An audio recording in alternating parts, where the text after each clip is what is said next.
And we're back. Okay, we're back. We're Hey, we're back. back. We're back. Technical difficulties happen. What can Hey, it I say? happens. What It can I happens. say? So, um, so let's get into the talk we started talking about here. Yeah, so we have a couple teams that really can be making moves right now in the first round. And the two teams I was talking about were the Cincinnati Bengals and the 49ers, with Brandon Ayuk, having contract negotiation talks with the Niners, kind of being unpleased about that whole situation. We have T. Higgins in Cincinnati being very vocal about asking for a trade out of there. So you could see those two teams package together their first round picks and one of those players move up and go and get one of these top end wide receivers, especially if they can get in the top 10. I could very much see that happening. The other yes, position that I think we need to keep an eye on and look at is the quarterback position. We expect there to be the top three picks, one, two, three, all quarterback, whatever order that is. Caleb Williams, Jaden Daniels, Drake May. But there's going to be a lot of other teams that move up and try to get a quarterback, whether that's Michael Penix, whether that's JJ McCarthy. There are going to be guys that are going to go in this first round, not necessarily with the first round grade, but you see teams like Denver. Do they make a move for one? Does Vegas make a move for one?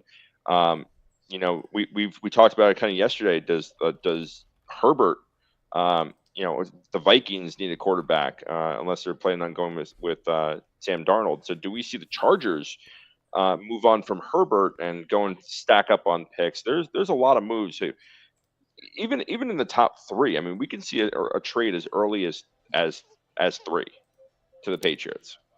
I honestly think what I would love to see is the Patriots make a move here, not because at the end of the day it's an anti-Patriots thing, but it's more the shakeup, the excitement. It's the NFL draft. Like that's what we're looking for here. We're not looking for, boring snooze chalk fest here. Although some people out there may disagree because they want their team to get the guy they're supposed to get. But how fun would it be to see some shakeups, some people move around, and then those teams get a piece of the action here? I mean, what are you thinking over under on how many trades are going to happen in this first Three, round? over under of three. I'm actually gonna say over three. I'm gonna say there's gonna be four trades total. I think so too, and I think it's going to be around 4 or 5 trades. That is going to happen here in the first round, and I think teams either going to move back or move up, depending on who drops to the board. I mean, we can see the Patriots drop down with the plethora of needs that they have at all positions, move down and avoid drafting a quarterback, especially if Jaden Daniels slips there, maybe they go and pick him. But if Hey, Drake Mays, Nikki. Sorry, hey, Nikki's in the chat here. hey, What's going on, Nick? if Thanks for the love. if Drake May is still there at the third pick, do the Patriots really love him enough to not trade down to the 12th pick and get another series of second round picks with that to go and rebuild their roster, especially the amount of offensive linemen, the wide receivers that they get later. They can really build this team around, um, uh, to get ready to have a quarterback there. Yeah, Very similar to what the Bears are doing right now. Where they kind of they're ready for a quarterback. They're ready to just input someone right here, and they're going to breed success. So I think it's really interesting. There's a lot of teams in here that there's definitely needs on those teams. And offensively, we're looking at wide receivers. Do teams go and reach for one of these wide receivers, especially in the top three? Are they content with getting Brian Thomas? Are they content with getting Adonai Mitchell? We're going to see some moves kind of start happening around the 10th, 11th, 12th pick. And I think one of those teams that could be making moves is the Jets. Again, they don't have a second round pick. Could they move back in the draft and go get a wide receiver? Or if Brock Bowers is there, do they go with Brock Bowers and get another weapon and then not pick until the third round? So there's a lot of things that can happen here. I'm yeah. excited. I Excited. think one of the things that I'm excited about is the fact that there are teams that are in the hunt for a big position, quarterbacks, wide receivers, and stuff like that. But besides the Bears and Washington, nothing's solidified for any of these teams. Like this is all hypotheticals. These are the needs, but you never know who falls down to some of these teams. And we've learned from these drafts in the past is people jumping up for people that you shouldn't, people that let players slide down to them that all of a sudden are there. and they take him and it ends up being a home run hit for them. So I'm just interested to see who falls down. I think Brock Bowers is going to be one of those guys that falls in this draft further than the 10th spot. And if he drops further than the 10th spot, it's a win for any of those teams, such as the Colts, such as the Bengals, or anything, depending upon where he drops down to. Yeah, for sure. There's, this is a good time.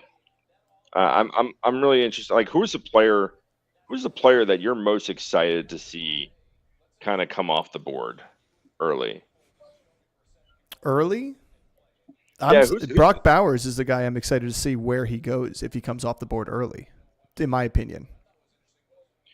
I'm really excited to see kind of what happens with these top 3 receivers, because there's needs up at those higher picks. Is a team willing to go and give up the farm to go and get Marvin Harrison from the Cardinals, or does the Cardinals end up just taking best value there? Again, there's I'm excited to. I'm also. I'm not maybe excited to see this, but I'm really intrigued onto what the market is really for JJ McCarthy. There's been a lot of buzz and a lot of hype around him. Yeah, that's a good point. That's a really good point. Who's willing to move up and give up draft capital, or are one of these teams that are quarterback needy willing to wait to see if he's going to drop? Do they really value him, and what is that value? Because we see in the later rounds, and it's even starting in the second round, maybe a pick swap, or they drop down a couple picks and the team moves up, and there's really not the significant. But in a first round, for a first round draft pick, I think there's a lot of capital that these teams, and especially in the past, have had to give up in order to move up 4 or 5 picks. And so, if that's the case with JJ McCarthy, what is it? What's the value that a team puts on it? Well, I think obviously the biggest talk has been. Hey, drop a comment down below where you think JJ McCarthy goes. And if you actually think he's a good enough player to be in one of the top picks, I'm in the camp that's outside of that. I think he's not going to. Not that he's a bad pick, but I just think for somebody to get up high to grab him, it's a lot, in my opinion. And there's uncertainty. Yeah, so, I mean, for a guy that is, we talked about it when we did the kind of the quarterback profile episode, and we talked about him being a game manager. And you said, well, teams are looking for a game manager. It's like, well, yeah, what's the value? That's my biggest thing is, what's the value teams put on getting a game manager? I think that it's not as much as people would think. That's why I think I'm very skeptical on whether he's going to get picked in the top 10. I don't think it's going to happen. I think JJ McCarthy is going to fall out of the top 10. I think he's going to fall right into the lap of the Vikings. I think that's just how it's going to be. The only reason they would move up is to solidify that, so that another team doesn't jump up and get him, and they trade with like maybe either the Titans, but that's my thing, the Falcons, or even the Jets, and just swap in the pick. Well, that's my point. Is like, why do you think a team is going to move up past you from the Vikings perspective? Do you think a team is willing to move up past you? And if so, what they would pay to go and get JJ McCarthy, and is he worth it? I think he's worth it if you're only got to move up a couple spots, and that's the guy you want. And you want if they're the Vikings, they want to get over top the Raiders or the Broncos, or the Broncos want to try and jump them. It's 3-4 spots max. I think it's worth it at that point. That's what I think. I think at that point, it is a good enough move up. You're not giving up a ton of draft capital to move up there. So I think at that point you can argue that, hey, 3 spots is not going to kill our the rest of our draft and what we have to give up, as much as it would be to trade up to the Pats, the Cardinals, Chargers, whatever it may be. Yeah. Who do you think looks the flashiest so far? Whose digs do you like the best? Oh, I've been knee deep in production here all evening, buddy. But Jaden Daniels looks pretty sharp. Jaden Daniels does look sharp. He looks pretty sharp. Malik Neighbors looks pretty sharp. Yeah, I expected it from the LSU guys, to be honest with you. Yeah, they got the swag. They for sure. got the swag. Yeah. They got the swag on and off the field. Drake May's in a very basic white guy suit. Drake May is somewhere between Herbert and Daniel Jones in terms of his fashion and his look. Not in love with it. Don't hate it. I mean, Daniel Jones, when he got picked, definitely looked like he was either squeezing in a fart or he hadn't deuced in a long time. Yeah, I don't know if he knew where he was. I'm not sure he knew where he was either. Here's another question. You think that we get 6 quarterbacks in this first round? There's Husker. Here we go. What do we think of the Browns? Hey. What do we think the Browns are going to do, boys? Oh, you mean the very little picks the Browns actually have? Yeah. It's true. It's very true.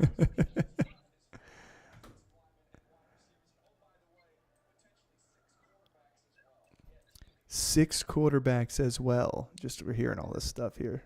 Yeah, I mean, like we have. All right, let's go over the draft order really quick. We got Bears at 1, followed by Washington, Patriots, Cardinals at 4, Chargers, Giants, Titans, Atlanta, Chicago again, Jets. What's up, Luke? Any team that picks up UGA player has a steal. Dogs on top. Go Dogs, baby. Jets at 10. We got Vikings at 11, Broncos, Raiders, Saints, Colts, Seattle's at 16, Jacksonville 17, Bengals at 18, Rams with their first round pick in how many years? Since 2016. At 19.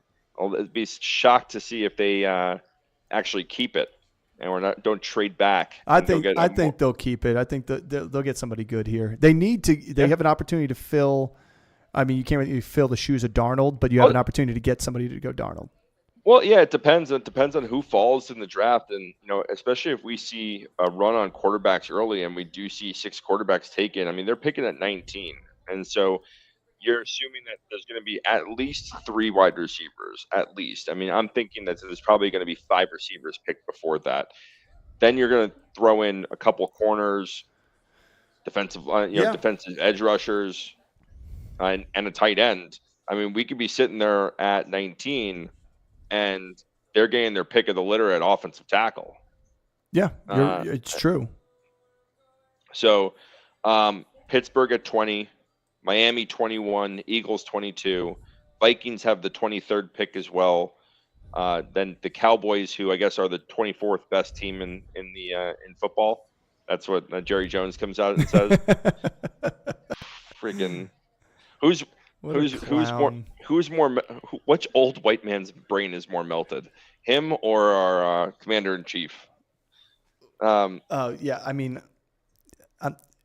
I plead the fifth on that one, but yes. Fifth. Yes. This is made for kids, right? Yes. All right. Well, Packers at 25, Buccaneers 26, Cardinals again 27.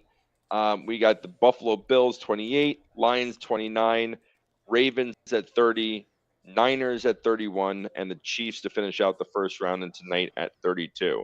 So we have multiple teams having multiple first round picks.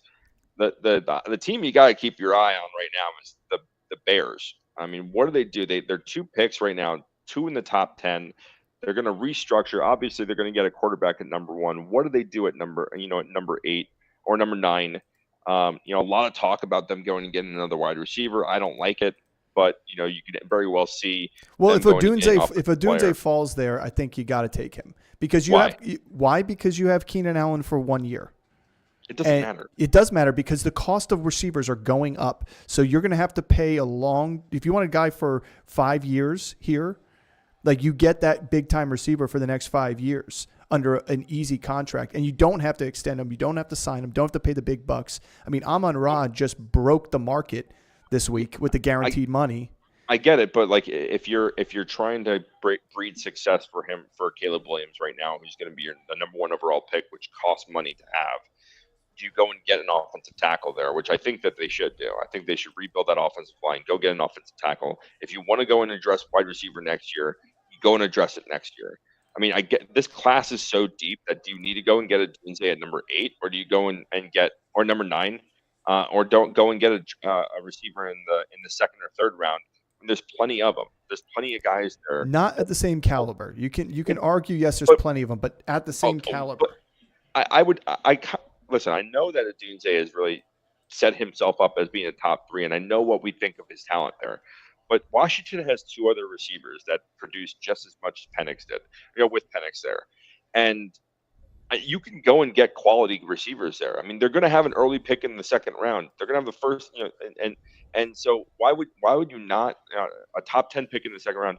Keon Coleman's going to be there. There's going to be other guys. I agree with you. I agree with you, but I also think they should go defensive player. I don't think they need to go an offensive player. Like look at what the Texans did last year, having the offensive rookie of the year and the defensive rookie of the year. And Jets the year before, same thing. And they have the opportunity to do that. Yeah, but Caleb Williams ain't winning rookie of the year this year. I mean, you're drafting hoping he does. That's what I'm saying. You're drafting hoping he does. Yeah. The other team, again, we talked about this before, the Vikings having multiple first-round picks, and they can be going and making moves, packaging those picks together to move up and go get a guy. Well, I think that's the purpose that they did to have all those picks, was so that they could have that option there. And if they don't, then they still can get their safety. What if they land Cooper DeJean back at the 23rd pick after getting their quarterback that they want at 11? I think that's even a bigger win than having to trade up. Yeah. Yeah. And Cardinals at 4. And again, later on in the draft at 27 in the first round, I think they can do some interesting things. Again, offensive tackles, there's a lot of them in this year's draft. You can go get a defensive player. You know what I want to see the Cardinals do? I don't think it's going to happen. I want to see them trade out to the Vikings and give themselves 3 first-round picks. Trade out to the Vikings and give themselves 3 first-round picks. Yep. Trade out to the Vikings and give themselves 3 first-round picks. So you take the 11, the 23, and the 27. Yes. I don't like it. Why wouldn't you like that for them? Not when Marvin Harrison's there. I agree, but you just made the argument that they have all these. Here's Eminem, guys. Eminem on the stage with Goodell. They're not going to boo Goodell while Eminem's on the stage here. I mean, Eminem might boo Goodell while he's on the stage. You're not wrong. You're not wrong. Yeah. I mean, that's my only argument. Is they have an again. My argument was that you have a Dunze there, right? This is Marvin Harrison, and we talked about Brock Bowers being a generational player. Marvin Harrison is a generational wide receiver. Yes, he is. Again, I agree. And there's a clear need that Arizona has at wide receiver, and you go and get a guy for the future. They have a quarterback. They have a running back. Their offensive line is starting to rebuild. And their defense isn't great, but at times last year, their defense played good. And we can make the argument, same as, the Chicago Bears last year, is that there were times that the Cardinals played really good defense, and they're young. And so I think when you have Marvin Harrison sitting there at 4, you don't move on from him. Yeah, listen, you gotta go and take him. I'm on the same page as you here. Unless they were giving the house. If the Vikings came in and said, we're going to give you the 11, the 23, and next year's 1, okay, fine. Yeah, but I still think 3 first-round picks can change the future more than just Marvin Harrison. Maybe. I mean, the Giants the Giants did it years ago, and the Giants are a terrible franchise. It was that doesn't know how to run themselves. That was Gettleman gave us a terrible franchise. I'm just saying the Giants had it. DeAndre Baker was a bust. They got Daniel Jones at 6. The only one was Dexter Lawrence at the 17th pick that year that was really worth it.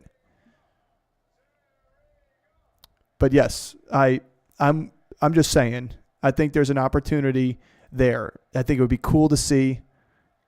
But anyway, I don't think it's going to happen. Aiden Hutchinson, he's got some swag on.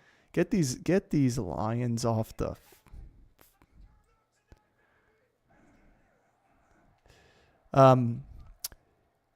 For those out here who are watching with us along, what's going on, Jimmy? Welcome to the stream and welcome to our channel. Thanks for tuning in. Just so everybody knows that there is an opportunity that we do have a delay here from you. So by all means, have fun in the chat. Chris, I'll announce picks so people who are actually following along with us rather than all on TV too. I'll announce them and we'll talk about them afterwards each time. Oh, Calvin. With his janky fingers, man. Well, I mean, I'm following along too. I mean, we'll run this out. We have no formal. Jimmy, what's the biggest pick you're looking forward to seeing, and what team and who do you want them to pick? Let's drop some comments down below. Let's get the chat going. I'm ready to get the show on the road, Goodell. Thank you. Of course, it's 8:11. Hasn't started yet.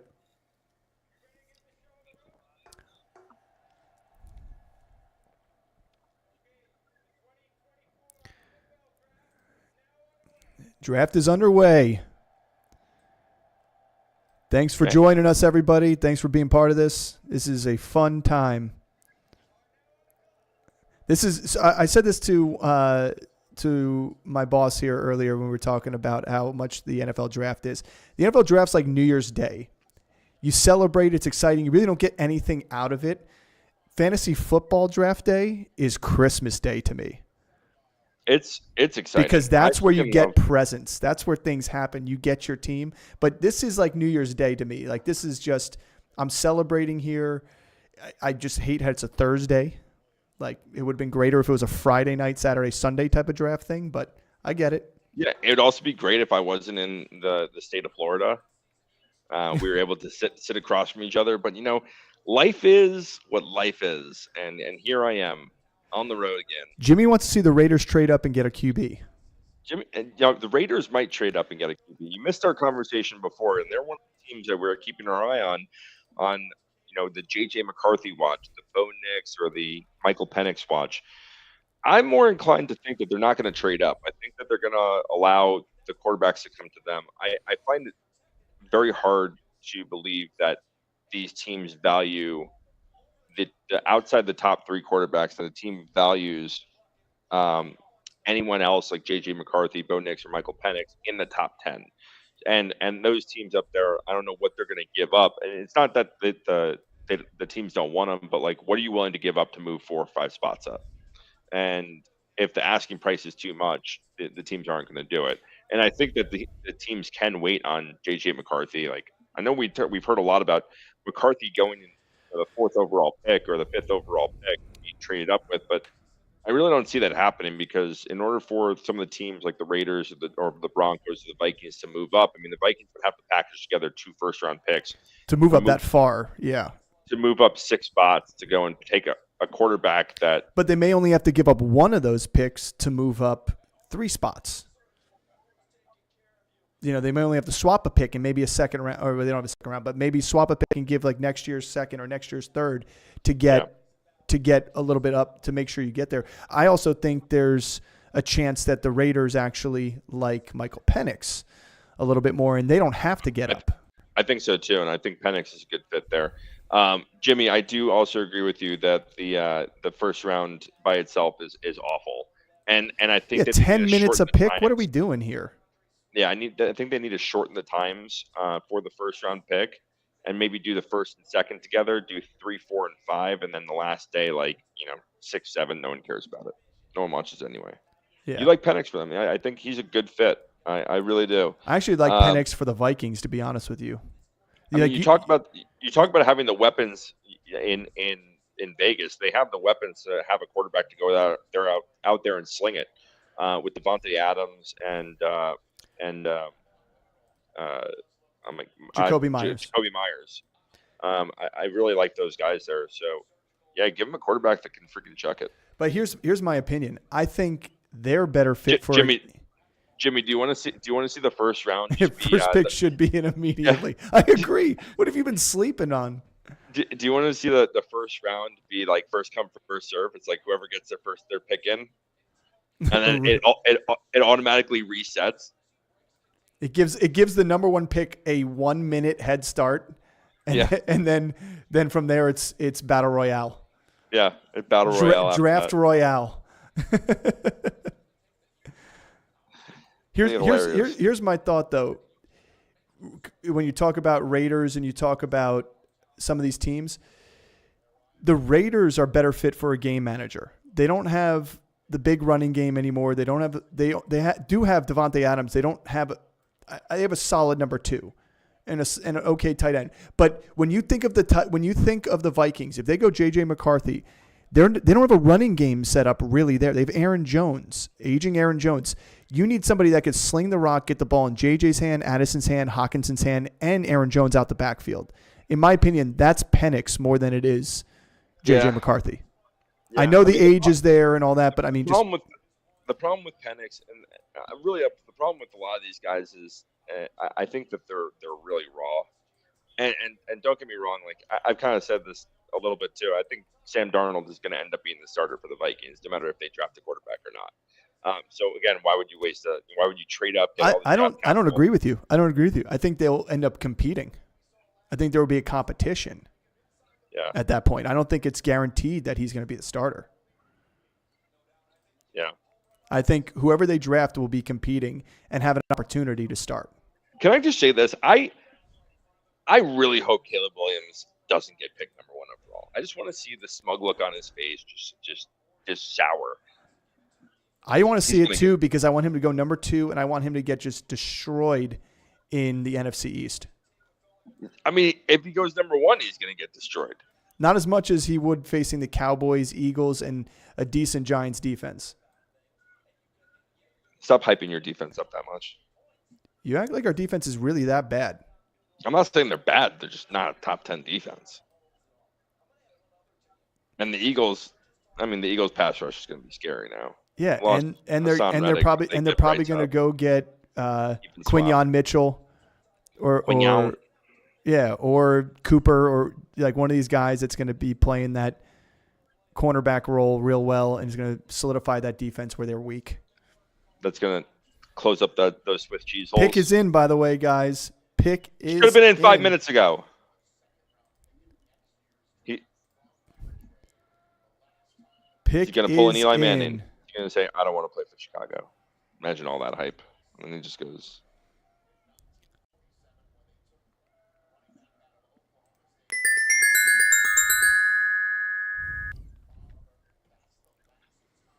Here we go. Here we go.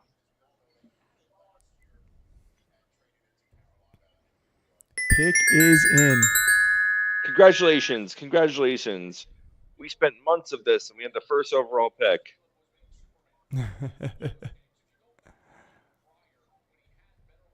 All right, this is the part I hate the most. Is like the pick is in. We'll walk up there on stage. Yeah, and shouldn't the Commanders be on the clock at this point? Right. Start the clock. Let's go. Here we go. With the first pick in the 2024 draft. It's in. Yeah. And like we all said. Yeah, I'm probably a little behind you. Caleb Williams. Here we go. Caleb Williams.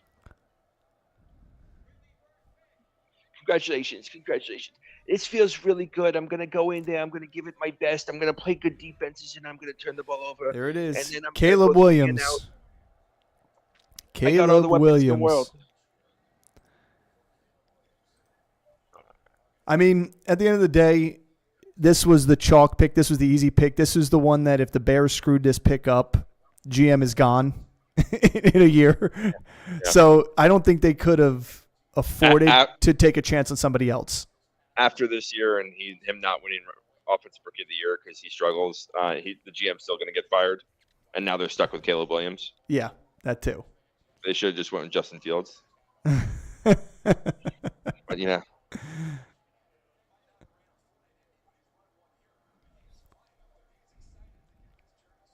Hey, there we go. This live draft is brought to you by Body Armor, the official hydration drink of the Standard Fantasy Football Podcast.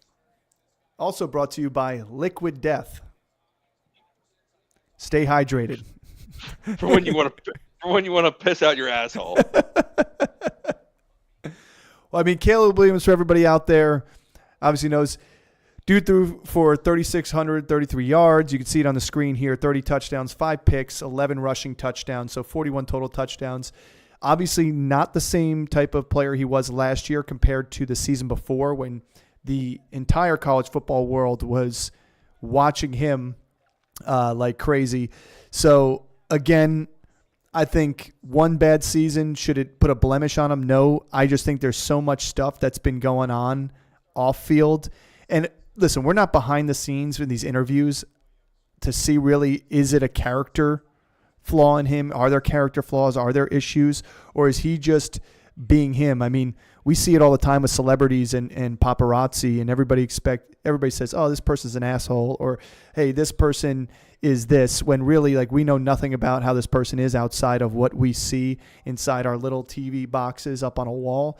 But I don't know. I just think the hero quarterback play style that he brings to the field is a boom or bust option. I mean, like, we see it with Josh Allen, where he has big boom games and then he flounders pretty quick too as well in tough situations. The other one too is Pat Mahomes. He's the only one that can do it consistently. Has Pat Mahomes had bad games? Yes, few and far between. But when you really look at it, if Caleb Williams is going to be the next Pat Mahomes type of player, it's going to be the first person since Pat Mahomes that we're going to see do it on a consistent basis. That's what the Bears are hoping for here. And I just don't know if they're going to get that. Yeah, I'm not sure that they're going to get that. I mean, they certainly have. This is probably the best situation we've seen a rookie quarterback come into in a very long time. The weapons that they have around him are absolutely ridiculous with Keenan Allen, DJ Moore, get DeAndre Swift, Cole Kmet. They have a lot of weapons there for him to be successful. The challenging part is he's going into a defense. We saw him struggle at times in the Pac-12 against elite defenses. Again, we bring up the fact that he hasn't been a ranked team. And he struggled in games. You look at the U of A game when he played against Arizona, the first half of the ASU game, the game against Colorado that went into overtime, that they were up big and they shouldn't have allowed him back in, but constant 3 and outs allowed these teams to go back in. You're now facing the elite NFL defenses. Yeah. And this happens for every draft pick and rookie that we talk about. You see the highlight mixtape of them, and it's like, all right, well, these are their greatest plays. A lot of Caleb Williams. Like, you see these guys, and But not to interrupt you, but these hats are pretty fresh. These draft day hats. Yeah, they are pretty fresh. They're charcoal with the highlight in the background. But keep going. Yeah, but he's throwing to a wide open receiver, and his escapability. You're not going to be able to run around defensive linemen in the NFL like that. They're going to get after you. Correct. You're going to have corners that turn their head around and are able to pick off underthrown balls. And the good thing is, he's been consistent throughout his time in college and at USC. He puts up big numbers. He doesn't turn the ball over too much. But what kills me is the 3 and outs, and those are drive killers. Oh, here we go. Washington on the clock. Yeah, 3 minutes on the clock. On the clock. 3. Hey, Luke. I think the earliest we're going to see a big wild card is the next pick at number 3. I think the Patriots are the first pick that I think that there's a possibility of dominoes falling. I think this is a clear-cut pick. This is going to be Jaden Daniels here. And I think that there's only 2 quarterbacks that really deserve to be in these top 3. I think Drake May's kind of fallen into that conversation because of the need at the position. But I don't think he's at the 3rd pick. If you're sitting there and the Patriots are looking at Drake May or what's going on, Spencer? Welcome to the chat. Thanks for tuning in.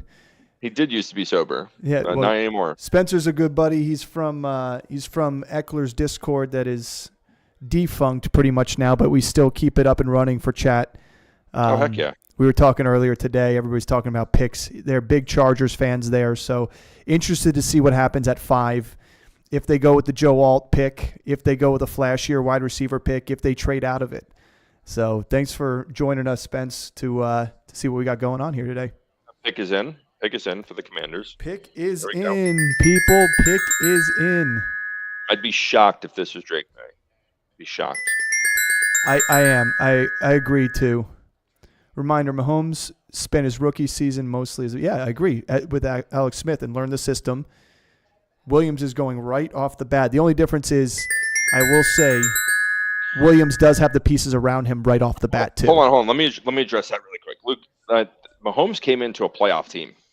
The Kansas City was a playoff team with Alex Smith, and they moved on from him and took a shot. And this is what I think a lot of teams fail at is not drafting a quarterback to sit behind a veteran to learn how to play in the NFL. If more teams did this, we'd see more rookies be successful in the first year of their start. Look at Jordan Love. Do you think Jordan Love 4 years ago was ready to take on a starting role for a team? No, but he sat for 4 years, and look what he did this year. I think quarterbacks that have the time to sit behind a good veteran and learn are more successful in the long run. And that's where I think a lot of these top quarterbacks end up struggling, is because they don't have that. Here we go. Commanders. We'll take a quick break so that we got Commanders pick coming in. Here comes Goodell. Who do we get? Remember, you're ahead of me, so Jayden Daniels. That's what you're hoping for? No, he got picked. What did I just say? You are ahead of me. Let me announce the pick. What do you want me to do? Sit here and let you? I'm seeing it. Well, I'm doing it because there's a purpose. When the first big shocking thing happens, do you want me to just sit there with a stunned look on my face? Yes. Give me a 5-second delay here for production purposes. That would be much appreciated. That would be hilarious if like my stream just froze on that face. Jimmy, Jayden Daniels. Jimmy, I'll get to your Ladd McConkey question. Let's talk about Jayden here. He goes to a new offensive scheme and head coach situation here with the Kingsbury high-flying offense. You're talking about a guy who could throw the deep ball well. I think this is good for Washington. He's got the legs that Sam Howell didn't have, so he shouldn't take the amount of sacks that Sam Howell had. I still am concerned, though, on his durability for this entire season with the amount of pressure that Washington offense lets up on that offensive line. I don't know. I like it for Washington much more than I like it Drake May there, because I think Jayden Daniels ready to go. I think he's ready to throw. I think he's ready to go. He's got Dotson. He's got pieces. Maybe Washington gets him another receiver and maybe the third round or something like that to get another piece here too. But Jayden Daniels isn't in the same situation as Williams. He doesn't have the weapons around him, but he goes to an offense that plays to his strengths with Cliff Kingsbury. That's what I like. Listen, I think he has weapons around him as well. I mean, you look at Terry McLaurin, you look at Jahan Dotson, Austin Eckler, and Brian Robinson Jr. They have some pieces around there. They need to shore up the offensive line for sure, but he's a mobile enough guy where he's able to move. The things we talked about him that I really like is when he was former ASU guy, so gotta love that. Started out his college career with Arizona State under Herm Edwards and under 6 other former NFL players and coaches. And so you do really like him with knowing these systems, and you saw how he grew year in and year out in college to where he won the Heisman last year. So I think his growth potential and his potential is much higher than any of these other quarterbacks that are going to go in this draft. My concern is his durability as well. I talked about it. I think he needs to put on a little bit more weight. He needs to be a little thicker because he's tall and he's scrawny. But the intangibles are there. He can throw the ball deep. It's hard sometimes to evaluate these types of players because they're surrounded by so much talent around them in college on these elite teams. Especially Jayden Daniels with the 2 elite wide receivers he had. And that, but then again, Joe Burrow had that, and Joe Burrow, correct. But they won a national championship. Jayden Daniels didn't. Correct. I mean, for those who are watching the draft along while watching us here, they're going to show some nice. They're comping him to RG3. I don't know. I think he's more accurate and better passer than RG3 was, but except he's not going to a coach that's going to purposely get him hurt. He's going to Washington still. Hey, Mike Shanahan. But I don't know. I think I like this for Washington. I don't like it for the NFC East. Daniel Jones is now automatically the worst quarterback in the NFC East. We knew that was going to happen, whoever was getting picked. But, at the end of the day, I think this is just one of those guys that is set up for success just based on what he's done in college. He's coming off a fantastic year. And like I said, he's going to an offense that's going to play to his strengths. I don't know if that's the case for Caleb Williams in Chicago, but it's definitely the case for Jaden Daniels here. Yeah. I mean, this is a team that's New England pick is in. New England pick is in. No trade. Pick is in. Pick is in. I mean, do we see Drake May here? I think so. Joe Alt. Ooh, apparently Vikings and Giants making the last-ditch effort here. Now remember, we're on a delay here. Spencer saying Drake May or someone else. By the way, Jimmy, while we're waiting for this Patriots pick to come in, Ladd McConkey, I think you could see him second round, but there's a chance that the Chiefs, if they really want to take a chance on a guy there, but I think second round within the first 10 picks of the second round. Second round. He's got small hands. I could see him going to Carolina, where they got the Giants pick at the 7th pick in the second round. They could pick a pair of receivers there if they wanted to. Drake May definitely has a punchable face. Well, yeah. I don't know. Joe Alt, Marvin Harrison. I don't know. I don't know if this is Drake May. I mean, there's a lot of things it can be. Cardinals on the clock here. Yeah, I think Ladd McConkey would be great in Kansas City, but I just don't think I think if they have opportunities for some of these other guys that are going to be around there, they'll go for like A.D. Mitchell. They may even go for Xavier Worthy. So, Patriots picks in. Some of you may be seeing it ahead of me. Chris. I think all of us are seeing it ahead of you. Well, it's not my fault I couldn't get your setup here on TV. There you go. Here we go. Patriots select Drake May. Drake May. There we go. Oh, he's going to get killed. I feel so bad for him. You did call it, Spencer. Nailed it. Now this is where it gets interesting. This is the Cardinals pick here is where things can get a little twisty here. Yep. This is where you can see a trade happen. This is where we can see them go offensive lineman. They can go Marvin Harrison. They can trade back. And someone like the Vikings can pop up here. I'm interested to see what happens here. Can I be the first? Can I be the first report trades? Can I wait for the picks, but can I report trades? You can report trades if you see the trade in. Okay. For production value, all I got to do is hit a button for the trade announcement. But yeah, you can be the first one to say trades here. Spencer, who do you want the Chargers to pick? And we got 2 picks before they're up, but who do you want to see the Chargers pick? If you had the pick of the litter right now, who do you want the Chargers to go with? They need help everywhere. I know. That's the point. The Cardinals do need help everywhere, and the Chargers need help everywhere. I just think as a top 5 pick, if they have an opportunity to trade down and get draft capital, they do. They're not going to but the problem is you got a quarterback that's ready. Trade Herbert. Yes, trade Herbert. Vikings. To the Vikings. Take their picks. Yeah, take both first-round picks.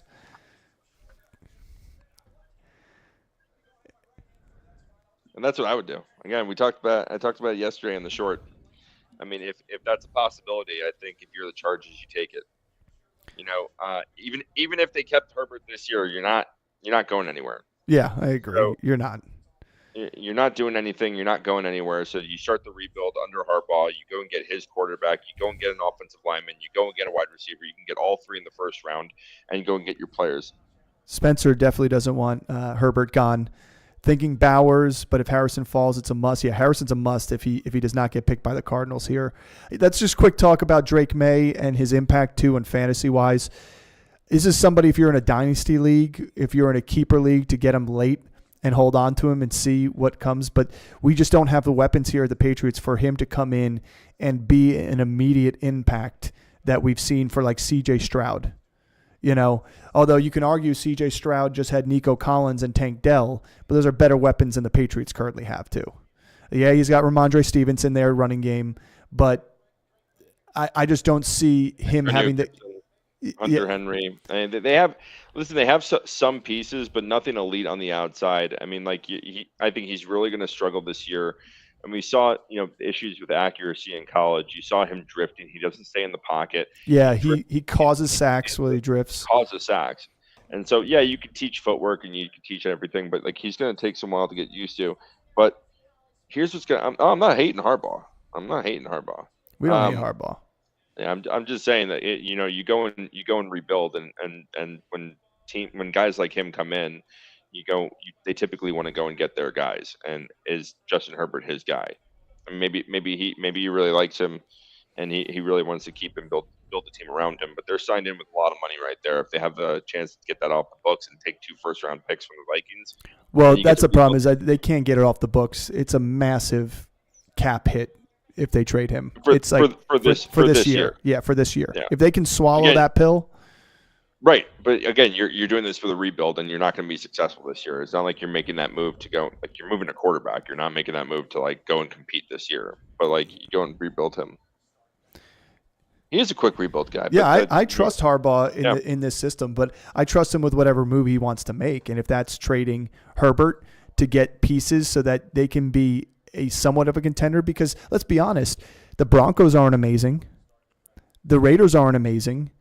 There's an opportunity for them to still be the number 2 in that division. Not to say that they can compete with the Chiefs, but we expected it last year. Okay, but so even if they do compete with the Chiefs, right, they have to win that division, because you're going to see multiple teams come out of the AFC North. Yeah, I agree. You're going to see the East be good. Pick is in. Right? Pick is in. The Cardinals did not trade. Did not trade away. We have not had a trade yet in the draft. I'm salivating right now at the thought of the Jets defense getting after Drake May.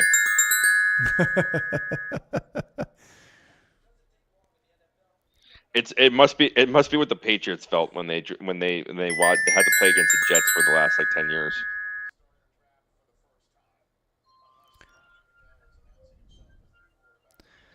All chalk so far.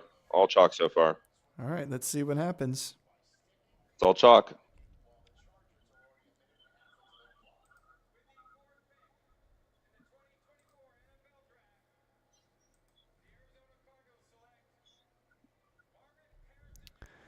Yep, we knew it. You got to take that pick. That's what you got to do. Yeah, you got to take that pick.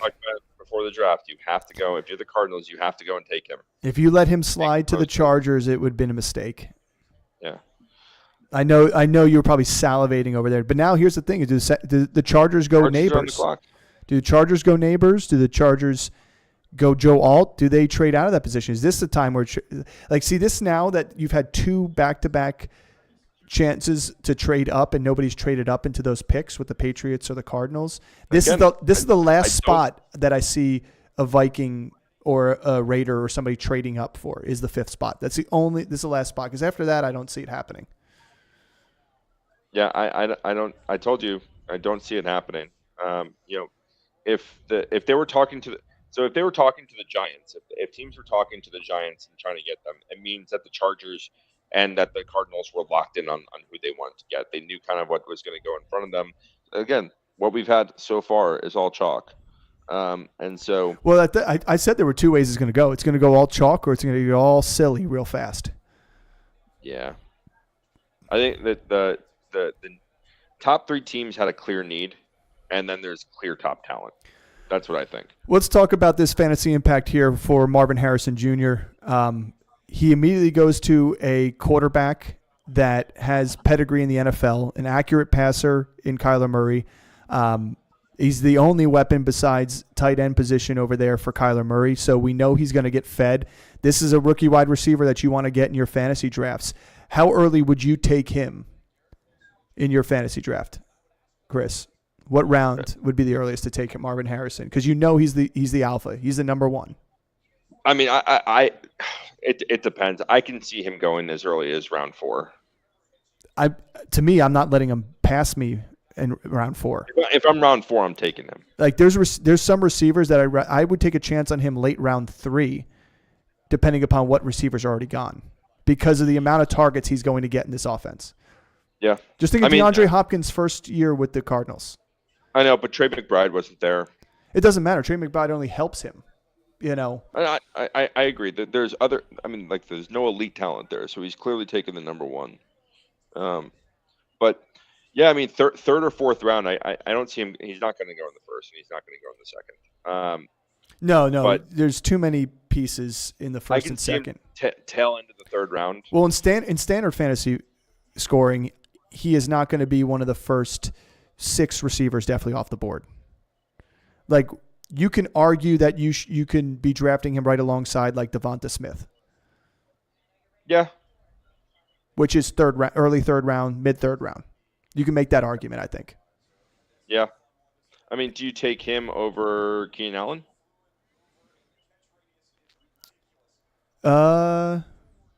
Yeah, because DJ Moore's there. I'm talking about volume. If I'm going to take a receiver like him, I'm taking volume. And I think the volume's going to be there for Marvin Harrison Jr. over Keenan Allen because you still have DJ Moore. You have Cole Kmet. You have DeAndre Swift off the backfield. And you have Caleb Williams. Who knows how he's going to, what he's going to do with his legs. I just think I like the opportunity he's going to have with Kyler Murray and Kyler Murray trying to get him, just feed him. Do you take him over DK Metcalf? Yeah, I think they're very close at that point. I would take him a pick or 2 before DK Metcalf. Debo, Ayuk, in their current situations. In their current situation? In the current situations. No, I would take a chance on one of those 2 guys. Debo tends to slip a lot, and Ayuk tends to be slept on. Rondell Moore is gone, Spencer, but they have Michael Wilson. They have Greg Dortch. They had guys that emerged last season. I like Michael Wilson, but he is nowhere near a caliber receiver for he isn't. These guys. That's the thing is he's going to come in and be the clear number 1 there, and the volume is going to be there. But I'm trying to compass to where you would take him. I mean, would you take him over Nico Collins? Stephon Diggs? Would you take him over Diggs? I would take him over Nico Collins. But Stephon Diggs. No trade. Chargers are picking. All right, I'm on commercial. I'm on commercial too. I don't know. I think it's really tough to see. You lay out the pieces and you lay out the opportunities. You're going to really give me. Who don't you take over him then? Who don't you take over him? You take him. Who don't I take him over? You mean Tyreek, Justin Jefferson? I'd even argue you take AJ Brown over him still. I'd argue Garrett Wilson. Even though we don't know what he's like with Aaron Rodgers yet, you got that potential. You have to try and take that. We know what he's like with Zach Wilson. Stop it. Yeah. He's worth a 4th rounder with Zach Wilson. Yeah, and now he has Aaron Rodgers. I know exactly, but I'm just saying we don't know exactly like what's the touchdown capital look like. I at the end of the day, I think Marvin Harrison Jr. is still within a top 15 wide receiver pick on the tail end of that. I think that's my argument. You think Jefferson is going to fall this year? Yeah, I think he should fall this year unless they get somebody big, but they didn't trade up and get somebody big. So I'm not trusting Justin Jefferson like I was trusting him with Kirk Cousins. I disagree with you. Like he doesn't fall out of the first round. So like does he fall? Does he fall? Does he yes. fall? Yeah, he falls out of the first overall. But do you take CeeDee Lamb over him? Yeah. That's what I'm saying. He falls, and CeeDee Lamb's been taken at the end of the first round a lot. But that's not going to happen this year. CeeDee's going to be a top 5 pick. Yeah. Well, think about the amount of running backs that go in a standard fantasy league in that first round. And do I think Travis Kelce's going to fall out of the first round this year for most fantasy drafts? Yes, he will. He's going to fall out of the first two rounds. I don't think he falls out of the first 2 rounds. I think somebody on the tail end of the first round is going to grab him. But he falls out of the first 2 rounds. I Picks take him in the for the first. Chargers. Picks coming in live in a second. Yeah, I mean, Here we JJ go, falls, but Spencer. Here we go, Spencer. JJ's not going to fall outside the top 6. I mean, there's going to be Top a few- 6 few receivers? people- No. I'm not top saying 6 top picks. top 6 picks. Do you think JJ falls out of the top 6 picks? Yes, I think he can. 100%. All right, who do you take above him? Are you going to take Christian McCaffrey? Okay, Christian McCaffrey, Tyreek Hill, Tyreek Hill, CeeDee Lamb. You can argue Saquon Barkley on the Eagles should go in the top 6. Stop it. How do you say stop it? You're going to talk about a guy that you talk about a team that they rode DeAndre Swift at the beginning of the season and then dumped him, but he should have rode him the rest of the season. And every time they get to the 1 yard line, what are they going to do? Doesn't matter. They don't need to lose touchdowns. Okay, he could still score 10 touchdowns on the ground in that season instead of scoring 18. Okay, fine. Saquon, that's 4. That was 5. Who's next? Who do you take over JJ?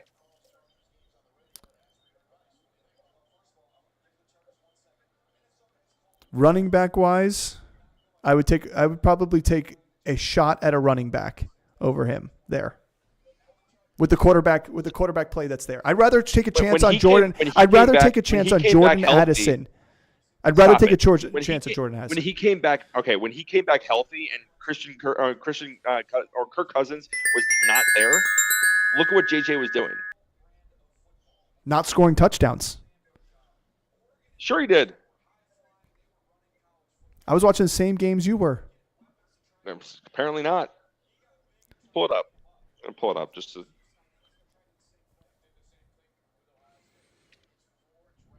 Here we go. Pick is in.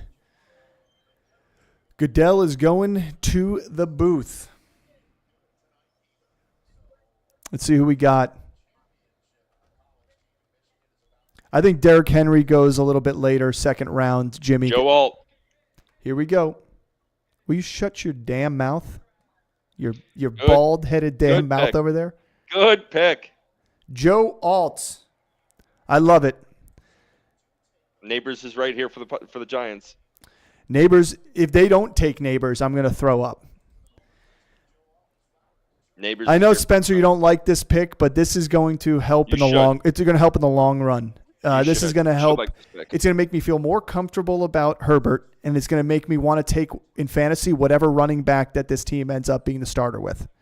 Gus Bus. Right now it's Gus, but it could be anybody. J.K. Dobbins. Well, no, they could draft somebody in the second, third round if they really wanted to at running back. All right, John. This is what Justin Jefferson did in his 4 games back from without Kirk Cousins. Okay. After his hamstring. After his hamstring. In the 4 games without Kirk Cousins, 84 yards, no touchdowns, 141 yards, 1 touchdown, 59 yards, no touchdowns, 192 yards, and a touchdown. Yeah, he had a blow-up 192-yard game. I remember that, but I mean, you see those other 2 games. Anyway, Chandler, welcome to the chat, buddy. Neighbors to the Giants. I'm hoping that's the case. I really am. It's teed up for them here. If they don't do that, it's happening. It's going to happen. If they don't do that, I'm going to throw up. But let's quick spark on the fantasy impact. Obviously, offensive linemen don't play fantasy football for you, but they impact your team. It makes me – I still don't love Herbert as a top QB going into this season, but it makes me feel a little bit more comfortable that he's going to have some time to throw the ball. Who's he going to throw to? We'll see. I think they have an opportunity in the second round to really get somebody good if they don't waste it on a running back position. But – it gives them an opportunity to run the ball well, which gives him open opportunity for play action. Let's not forget he had that finger issue last year that he didn't play under center for like the entire season. He was playing the shotgun. So it really took away the entire play action game. It took away a lot of the guessing game, whether Eckler was getting the ball or it was a fake and he was running out to the flat. Like that's why he was hitting the backfield half the time, plus the injuries at the offensive line. I just think this is an immediate upgrade. This is a guy that's going to be a Pro Bowl caliber tackle for the next 10, 15 years. Yeah. That's what you just drafted here. And you're not going to go wrong in that. and the Giants pick is in. It should be really quick and simple. It's going to be Malik Neighbors. But Joe Alt, this is the thing. Like this, Joe Shane is talking to the person he wants to pick. Hey, I hope it's not J.J. McCarthy here. Exactly my thoughts, Toby. If it's J.J. McCarthy, you're going to be talking to Chris maybe for the next 10 minutes while I'm in another room. yeah. If this is JJ McCarthy, I will laugh. I'll throw my headset off and laugh. I'll end the stream right now. This is not one of those situations where the Giants go ahead and take a pick to make up for their 6th round bust of a quarterback pick years ago. I don't know. They should trade this pick for Saquon and get him back. Hey, Jesse, welcome. Hey, Jesse, what's going on, dude? Got to protect Herbert. That's right. You got to protect him. Got to protect him. Allie, here we go, Giants. Fellow Giants fan here. And here's the thing with Joe Alt and the Chargers, and this is why I like this pick. All right. Picks in for the Giants, by the way. Oh, my goodness. Oh, my goodness. Is it bad that I have a lump in my throat right now? Oh, and a poop in my pants?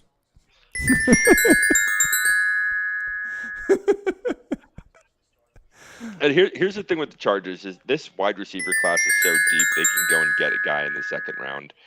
They could trade back into the 1st round and end up going and get one of these wide receivers. There's going to be first round caliber wide receivers later on in the 1st round into the 2nd round. There's guys that they can get there, and I think that they're going to be just fine. Chris, do you have your blood pressure cuff here? Because Jesse wants to know what it's at right now. For me. Jesse, I do have a blood pressure cuff and a stethoscope, so I could take it manually. I don't have my automatic one with me.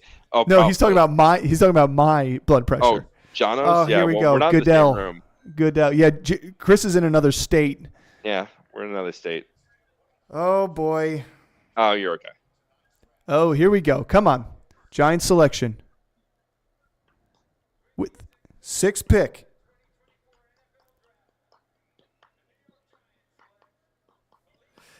Hell yes. Give it to me, baby.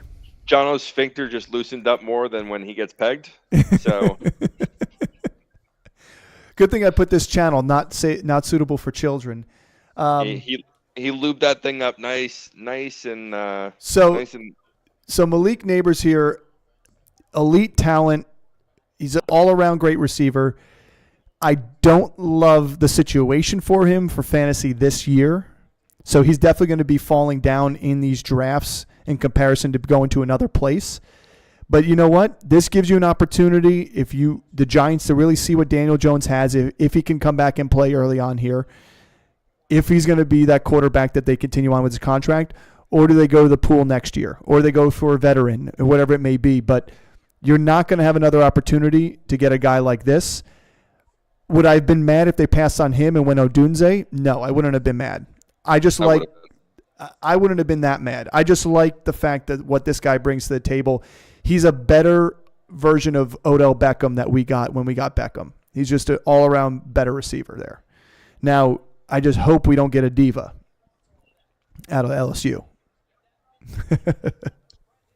Yeah, listen, he's going to be a really good player, and the Giants are clearly looking to move on from Daniel Jones, but they're giving him some weapons. I mean, they need to get a wide receiver. They haven't had a premier wide receiver in a number of years there since Odell Beckham. We haven't drafted I believe the last receiver we drafted in the top 10. I think it was. Well, we drafted Kadarius Toney in the 1st round before, which was a mistake. Thanks, Gettleman.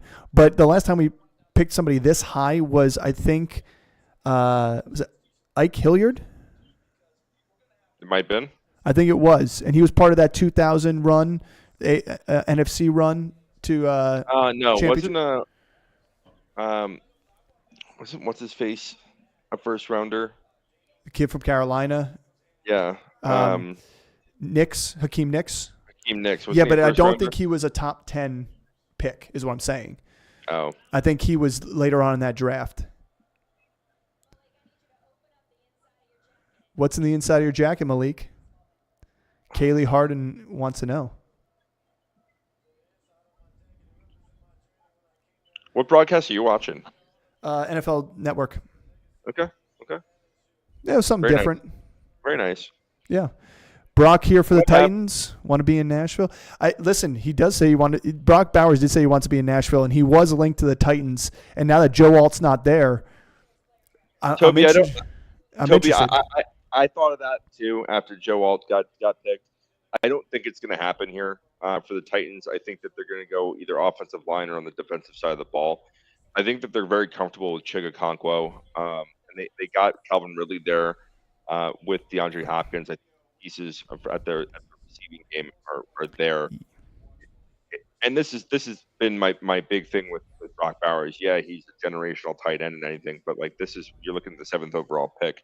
You're looking to change the face of your franchise, and you're not going to do that with a tight end. I mean, how many? I mean, tight you ends? could. You could. I mean, look what Gronk did for the Patriots. Look what Was Kelsey's Gronk- done for the was Gronk- Chiefs.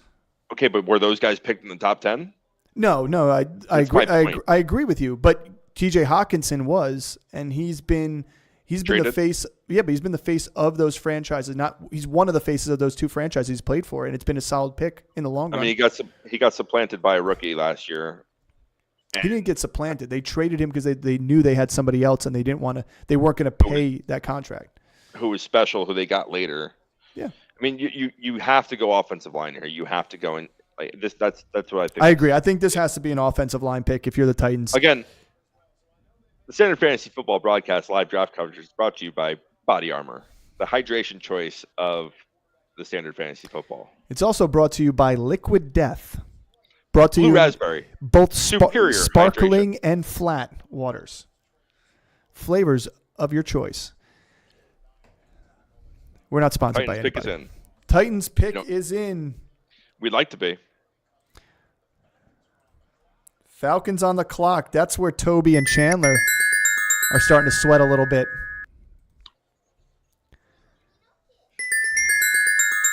Jesse, just to retort to your 200 over 120, that's my normal blood pressure. So that's why I rock at 24/7. It just means I have a powerful heart. Nothing's wrong. No, it doesn't. I have a strong heart. My high blood pressure brought to you by Moderna. We're going to be taken down. This video is going to be taken down. All right. So, offensive line, defensive line, your thoughts here. I don't disagree with the Brock Bowers. We obviously know it's not going to be a trade. So, the Vikings are sitting tight thinking JJ is going to fall to us, or they want Penix. Who knows what it may be. But I don't see the only other last move I'd see is if the Vikings. The Titans pick is in. Yeah, I know. That's what I'm saying. They're not trading there. I'm saying like the only other thing I'd see is maybe to trade with the Falcons. A couple picks. I don't see that with the Dunze falling down. I think Dunze is going to go. If he's not going to go here, and I think Atlanta is going to go and pick him. I think Atlanta should pick him. They're going to. I think they need to pick him. Although they need an edge rusher and they have the pick of the litter, they need to. To me, the edge rusher, you have Dallas Turner, who's good, but some question marks there. Latu is good, a little undersized, some question marks there. Odunze doesn't give you a question mark. He gives you an automatic wide receiver one. He comes in, he's better than Drake London. Yeah, that's my point. Is that like I don't have confidence in Drake London being the guy there, and if you don't have confidence in Drake London being the guy, and there's no one else really after that, then you got to go and pick Odunze. Yeah, if he's available. I agree. In fact, that's what I said. Is like I like Odunze. If they don't get the pick there, they're losing out on. They're not going to have an opportunity to go get Brian Thomas. They're not going to go have an opportunity to get any of these other top receivers that could go in the first round. I think that they really need to go and make a move there for him. I think that helps Kirk Cousins out, gives him enough weapons to make that offense potent. And this is, I was talking about this earlier in the week with one of our loyal guests, Kyriakos Lambros himself, who should be in the chat over here. Shout out. Should be in the chat. So shout out to Mr. Nick Lambros. But this is one of the reasons I devalue Bijan Robinson this year. Is I think that they are going to shift this offense away from a ground and pound that we've seen the last 2 years, and now he's splitting less touches with Algier, and they're going to go towards a passing offense. And I think with Kirk Cousins there, they're going to go and give him enough weapons to be able to succeed as a passer. So we'll see. I mean, Dallas Turner can go right here, but I think it's going to be Troy Fautanu.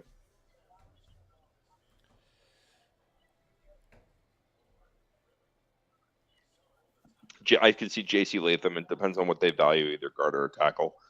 They need help. I think they can use either one of them. Yeah, And I think I like Latham. I do like Latham a lot. I like Latham. Here we go, Titans.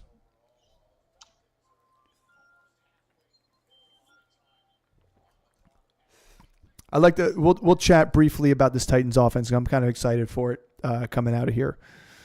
Pick is in. What do we got? There we go. Not Brock Bowers. The Titans select J.C. Latham. That's who I like too. So they get their tackle. I like this for Will Levis. I like this for Will Levis. Let's talk about this offense really quickly, because this is an offense that have made a lot of changes in the last 2 years. Like, what do you think of Will Levis this year? I've been reading and hearing that he is going to be a breakout candidate this year at the quarterback position, potentially going into the top 12 and being a QB1. And it's hard for me to disagree with that almost.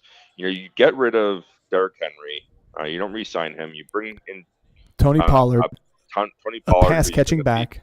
Yep, and you have Calvin Ridley, you have DeAndre Hopkins, you have Chigga Okonkwo. I think this really helps out this Will Levis for sure. You get him an offensive tackle, and you start protecting him a little bit more. I like what Will Levis. There were times last year where Will Levis looked really good. I mean, there were times last year he looked really bad. Yeah, kid does have a hose on him, Nick. But I agree. He had a 4-touchdown game last year. He's not a slouch. But I mean, Jimmy, with the quarterback controversies across the entire league, top 12 is not out of the question for somebody like Will Levis, who may be throwing the ball 40 times a game. Yeah, I mean, I could see him finishing people forget, Geno was a top 10 quarterback. Yeah. He was a top 6 quarterback that one season. Just because he had weapons. Because he had weapons around him. I mean, there's plenty of weapons around Levis. He's got a cannon of an arm, and he likes to throw the ball deep. And now the offense is going to shift away. The same like with the Falcons, it's going to shift away from a running offense into a passing offense. I can very well see that happening. I'm saying fantasy-wise, not overall. Not overall. Did he just break Goodell's back? Yeah, maybe. Definitely gave him an adjustment. So I like taking a chance. Which receivers are you going to take a shot at? I kind of feel like you can bunch Ridley and Hopkins together. Jesse, I already do. Take a diuretic. I already do. In terms of the wide receivers for the Titans here, while we're talking about this Titans offense, who do you rank above? Do you rank Ridley above Hopkins? Hopkins above Ridley? We know Hopkins is on the tail end of his career. It's Hopkins above Ridley. Yeah, I mean, here's my argument. All right, here's my argument. Make it. Do you rank last year? Did you rank Ridley above Christian Kirk? Yeah, I did. How much? They were very close. Okay. Do you think that DeAndre Hopkins is better than Christian Kirk? Yeah. Okay, so there's your answer. If that was very close for you, then DeAndre Hopkins is above Calvin Ridley, and he's going to be. But I don't think to me, not by much. That's just my opinion, not by too much. We saw the rapport last year, and I think that this fits Calvin Ridley a little bit better. He now becomes the clear number 2. And we saw what he did when he was in Atlanta. He was clearly the number 2, and he was really successful being the number 2. He becomes the number 1 and gambles a little bit, and then gets suspended and goes to a team where he's not a number 1 or number 2. I mean, there were games last year where Zay Jones outperformed him. Calvin really disappeared in that offense. So yeah, I think. Well, I think we also got to take Ridley's season with a grain of salt. That whole Jacksonville offense fluttered when it was supposed to be surging, and on top of that, it was his first year back in football activity in quite some time. Pick is in. So, pick is in. What do we got here, Chandler, Toby? What do we got here?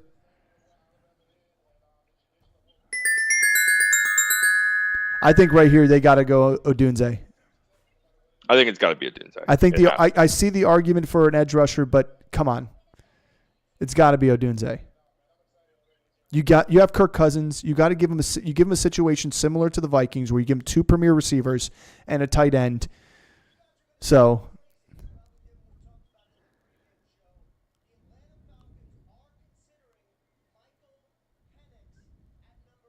they're considering Michael Penix at number 8.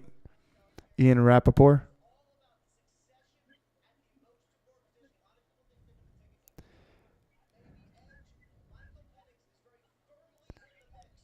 Can we take a live caller in the show, Nikki?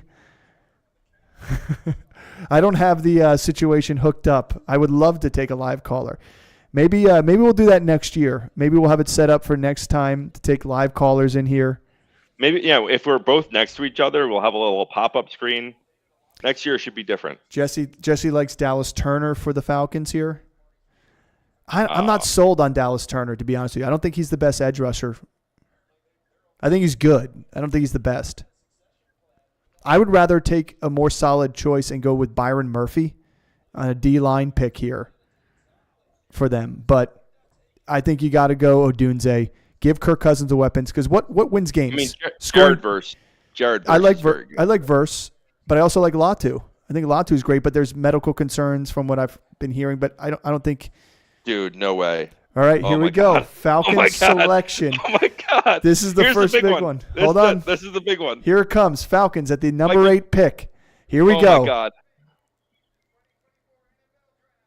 The Falcons select Michael Penix. My What? goodness. Why? Why? You have Kirk Cousins. Do you plan on trading him in a year? My goodness. Oh, maybe goodness. Now, I love Michael Penix. Yeah. I don't get this pick.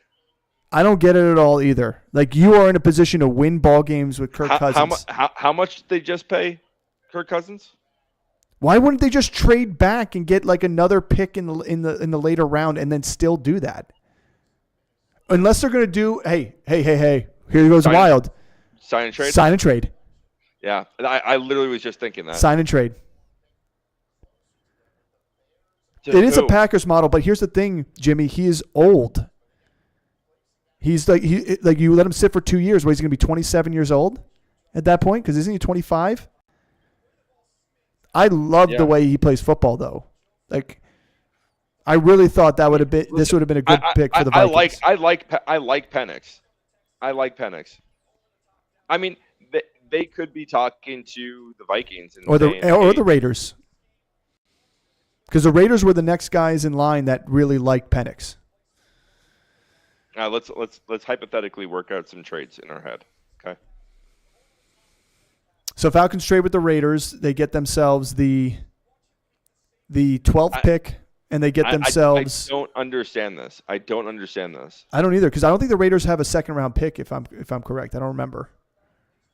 Like, the Vikings are the only one with the ammunition, and if this is what they think is their future. All right, you have needs. You have needs at offensive Yeah, I guess line. it could be a 10-year run, Jimmy. Yeah, but the 8th pick, you could have Kirk Cousins for the next 5 years with Odunze. I mean, Odunze is going to go to Chicago here. If he doesn't, then I'm going to be baffled again. He's going to go to the Jets. Yeah, then he'll go to the Jets. Here's my thoughts. Total fantasy thoughts for this. Don't draft Michael Penix in your fantasy leagues. Not even in Dynasty. No, I'd be willing to take a chance in Dynasty, but he's going to be down in that rookie draft. He's not going to be a top pick in that Dynasty draft, in my opinion. I mean, he's not going to play for 3 years. I don't get that. I don't get it. I love him as a quarterback. All right. I was a huge fan of him. Like, I would Jimmy, love. like, even if this was the Packers model, Rodgers had been there for 10 years prior to that. They just Nico's Cousins Penix, the highest Penix for Justin Jefferson. well, that I'm trying to work it in my brain how that would what what that would look like. I actually did think that, Nick. Well, But, like, I what know. would- I what thought would that Justin look like? Jefferson trade would be worth it because if you can't guarantee to he's- give him the quarterback, this is the guy that needs to be thrown Well, to he's Jefferson. he's though. going to be a 1-year deal. Yeah. So if you sign Justin Jefferson, he's a 1-year deal. So maybe I don't know what's happening. And he's been so hurt. Yeah, he's been fine in Washington. I'm just like, I'm so dumbfounded here. I don't get it. Jono. Kirk Cousins was a 3-year deal. The Jets are working the trade. Wow, Jets on the clock.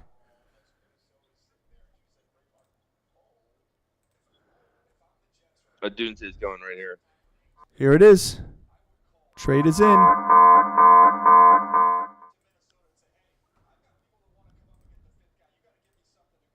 The Jets traded with the Vikings. Oh, Jets are on the clock. They traded with the Vikings. The Bears pick is in. The Jets just traded with the Vikings. Okay, so there's the first trade. Bears pick is in. Let's see what happens here.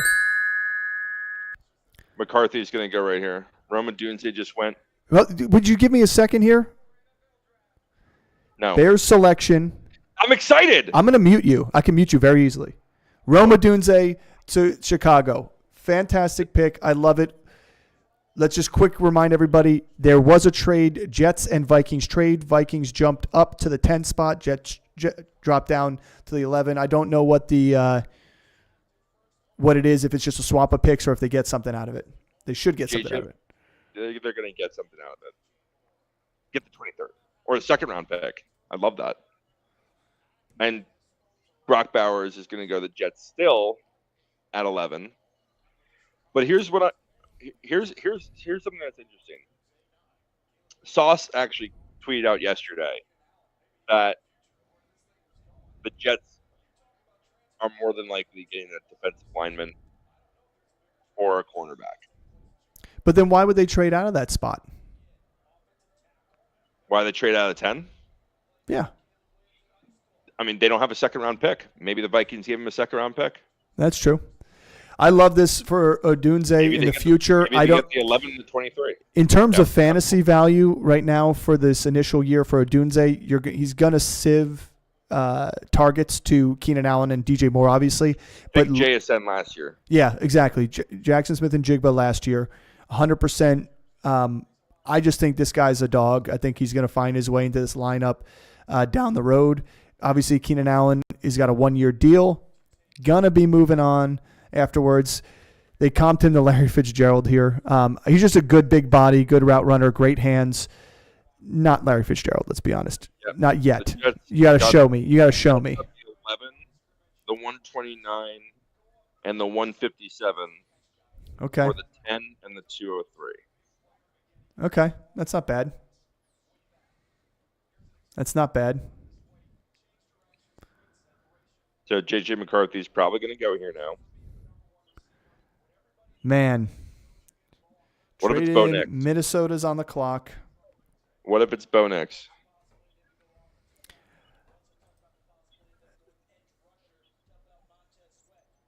What if it's Bo Nix? I mean, yeah. See who they really like here. I do love the pick for Odunze. Last note on him, I think this guy's going to be a fantastic fantasy star in the future. I think next year is going to be the key to try and grab him. If you're in keeper leagues and you can snag him real late and be sneaky in your league and push him, there's a chance Keenan Allen gets injured. You know, he misses a couple games and he's the number 2 guy. There's a great stash play to play in your flex on those weeks there. So Nick would roll Milton here. No, I wouldn't roll Milton Nick. here. No, Nick. F it. Roll Milton here. No, I would not roll Milton here. Jono, AJ just zoomed in on my phone to see the 6 stash. Oh, yeah, the stash is really thick. Thick and sick. Yeah. All right, I got something for you guys. Did you know that if you're attacked by a group of clowns, you always go for the juggler? All right, so again, Vikings receive the 10th pick and a 6th round pick. The Jets get the 11th overall, a 4th round, and a 5th round this year. So let's see who's throwing to Justin Jefferson, and it's probably going to be J.J. McCarthy. Bo Nix? Pick is in. Pick is in. Yes. J.J. McCarthy is the new Zach Wilson.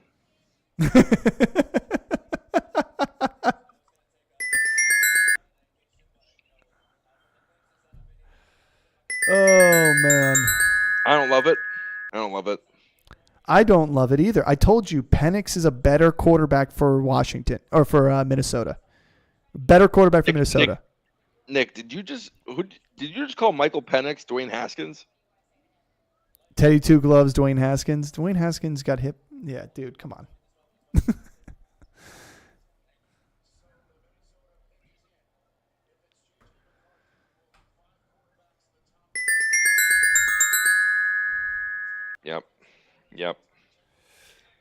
Yep. Offensive players for the first time ever, top 10. 5 quarterbacks in the first 10 picks for the first time ever as well. I mean, let's do a quick talk about why we're not going to see a quarterback draft like this again. Because that COVID year happened, all these guys getting those extra year of eligibility and the transfer rules. Did you see what I sent you the other day about Jaden Daniels? Oh, yeah. So there's video of Jaden Daniels at ASU throwing a touchdown to Brandon Ayuk. Beating Justin Herbert. Yeah. And guess what? The funny thing is, Ayuk's going to be in his 5th year in the league. Justin Herbert's going to. Yeah, that's what Justin the COVID Herbert's year. Going to go. Yeah. So I don't think we're going to see another thing like it. We may see next year. Bo Nix is older than half the quarterbacks in the NFL right now. Yeah. Played 9 years in college. He did. I mean, who do you think it's JJ or do you think Bo Nix here? Who do you think? JJ. Yeah, I think it's JJ. It's got to be JJ. And again, I think he's going to come in and compete for the starting job. I think he's better off sitting behind Darnold for a year. They're probably going to work a contract extension. What if we see them trade for Michael Penix and give the Falcons the 10th pick right here?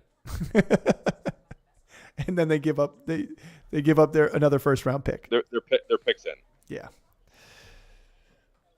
I'm just I just the big thing is they draft the quarterback here. If they're going to draft the quarterback here at the 10th pick, they're going to have Justin Jefferson. They're going to have a lot of offensive weapons around him. So are you ready to win now with a rookie, or do you put listen, I still think, Sam Darnold gives you the best chance to win right now. I don't know. To be another New York Jets quarterback that's going to be successful later in his career. Yeah, listen, I agree. That's why Zach Wilson is sneaky good this year. He's going to be sneaky good this year in fantasy. I mean, just my opinion, I think McCarthy's going to have an opportunity. That's what I think here. I think McCarthy's going to have an opportunity to beat Sam Darnold out. I mean, he has a chance to beat out Sam Darnold for sure. But I think having a veteran guy, especially, Sam Darnold came in last year, played really well for the 49ers in the time that he had to. I think he has, he has weapons around him.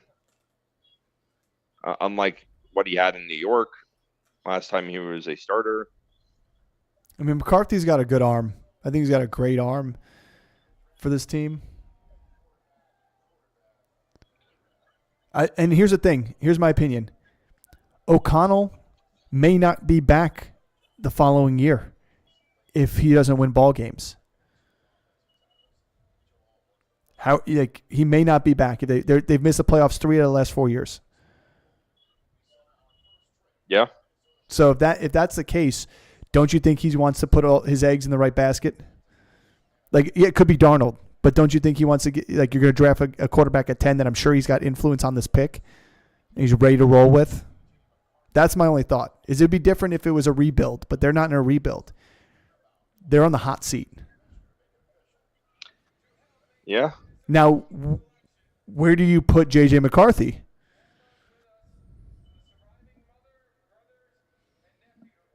McCarthy's got a great arm, but I won't believe it until I see it. Harbaugh didn't trust J.J. to win ball games. They trusted Blake Corum. Yeah, I agree, but that's Harbaugh's offense. I agree. I don't think I think the hype for JJ is there because of this need for quarterback in this league, Jimmy. The guy had some games where he threw the ball 12 times and they just ran the ball down people's throats. I just don't love the fact that he's going top 10. I would have much rather had good defense. What are the games where Michigan was behind in games? Did JJ McCarthy have to lead them back in those games? And did he? He did, but I don't know. I would have much rather had Michael Penix here, but he was gone at the 8 pick, surprisingly, at the 8 pick.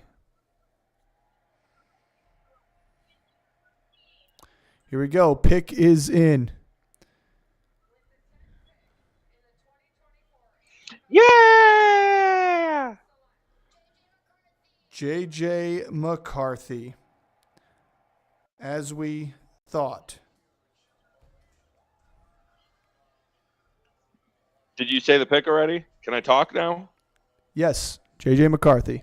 J.J. McCarthy. All right, so we got J.J. McCarthy here. The Jets are on the clock. Going to be Brock Bowers. Going to be Jared Verse. What do we think here?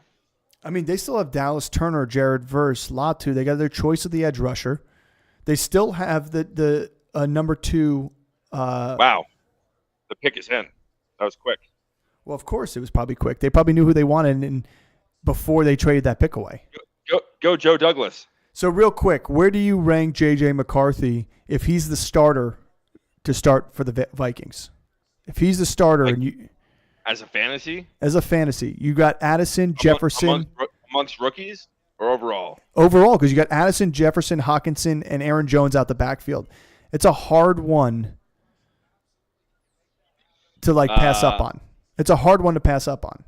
I mean, he's outside the top 15, maybe outside the top 20 for me. Do you like him less than you like what's his name over at Tennessee? Yeah. Really? With those weapons? I like Levis better than him. You like Levis over him? Yeah, I mean it's a devil you know versus devil you don't. But do you really know Levis? It's a different. I don't trust rookie quarterbacks. Yeah, that are not rushing machines. Yeah, I agree.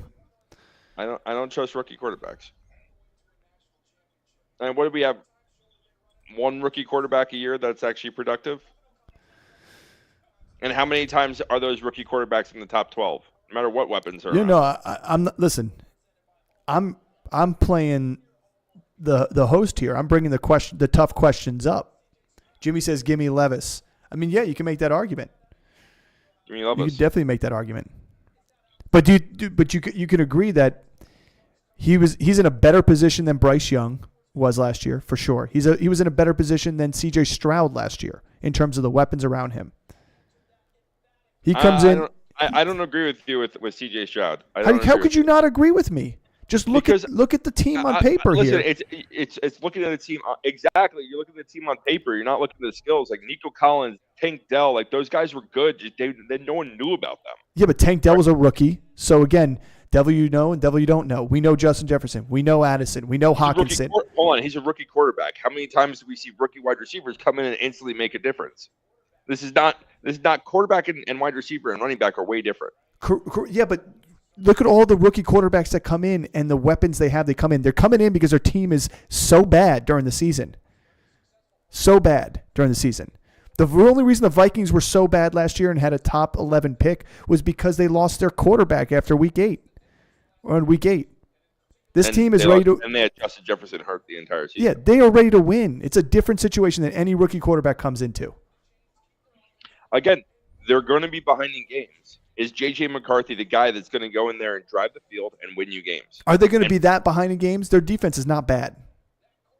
And they still, don't forget, they still have the 23 pick to go get their cornerback. Their defense is not that bad. They lost Danielle Hunter to the Texans. Okay. Fight. Yeah, exactly. Fight. The Texans are stacked. I mean, listen, I'm not. Yeah, but Jimmy, I'm not- I'm not answer, dis- Jimmy, I'm not answer. disagreeing No, with hold you. on. Jimmy, answer this question for me too. I want to put this out there for everybody in the chat. You say the Texans are stacked now in hindsight, but would you have said that preseason last did. year? Would you have I said did. they're no? You said that did. they're going to be better than they are. You didn't say they were stacked. Most improved team yes, offensively. I said. but you weren't going to say they were stacked. Picks in here. Let me hold Oh, on. heck yeah. Hold on. Love this. Goodell going to the podium here. Not Brock Bowers. Okay, not Brock Bowers. Thank you. Hell yeah. Here, 11th pick. Fashanu. Jets select Oliwaya. Fashanu. Olu Moiwa. Oli Fashanu. Good. This is what I wanted them to do. Safe pick. Go and do it. Rebuild that offensive line. I like this guy too as the solid number 2 offensive lineman in this draft here. Brock Bowers now could go to the Colts. Yeah. Well, I think that's probably the next best place for him to go. Yeah. I mean, I think that there are better places for him to go, just not the teams aren't in a position to get him. No. Could we see Brock Bowers drop To 18. outside the top 15? Yes, I could see him dropping to 18. I mean, we haven't had defensive players come off the board. We're looking right now at the Denver Broncos. They're probably not going to draft a tight end here. So, Well, so what you got to love about this is the Jets were ready to win last year with the team they had. They've got their running back. They've got their wide receiver 1. They got Mike Williams in the offseason. They've got solid enough tight ends. They've got a good defense. They needed to protect Rodgers. We knew that, and they were able to do it, get the guy they wanted to, and get more capital in this draft. yeah. I think that's another win for the Jets in the past couple seasons in the draft. Well, it just proves that Joe Douglas is a fantastic GM. Yeah. And he knows what he's doing, and he has a game plan going in there. Better this than is just most. Another example of it. Better than most. Yeah, I think Brock Bowers, the North looking pretty deep. Jesse, yeah. I think Brock Bowers to the Colts is a great pick for the Colts. I don't love it for Brock Bowers. I do like it for Brock Bowers. I don't love it for Brock Bowers. I like it for Brock Bowers. I don't love it. I don't love it for him. I do like the situation. Listen, the jury's still out there on Anthony Richardson. We know we could do with his legs, and we know he's got a good arm. I don't know. I think that having another guy, that is a receiving threat, that is a dynamic playmaker outside of Michael Pittman, and the team is based around And Josh Downs too. Yeah. I like it. And it's I like based it around as a running fit the for ball, and he can block. Listen, you saw the tight end position from the Colts be effective last year too. With the mixed bag they were throwing out there. Yeah, I wouldn't mind if he went there. I don't. If you're looking at the next couple picks here, I don't love. I don't love him to the Saints. Hold on one second. Picks in for the Broncos, by the way. So yeah, we have Broncos Raiders back to back. Both need quarterbacks. So here's where we could see Bo Nix go. I mean, we've had 5 quarterbacks off the board already. Yeah. Bo Nix could go in one of these next 2 picks. And then the Saints, I don't like him. Brock Bowers there. Colts.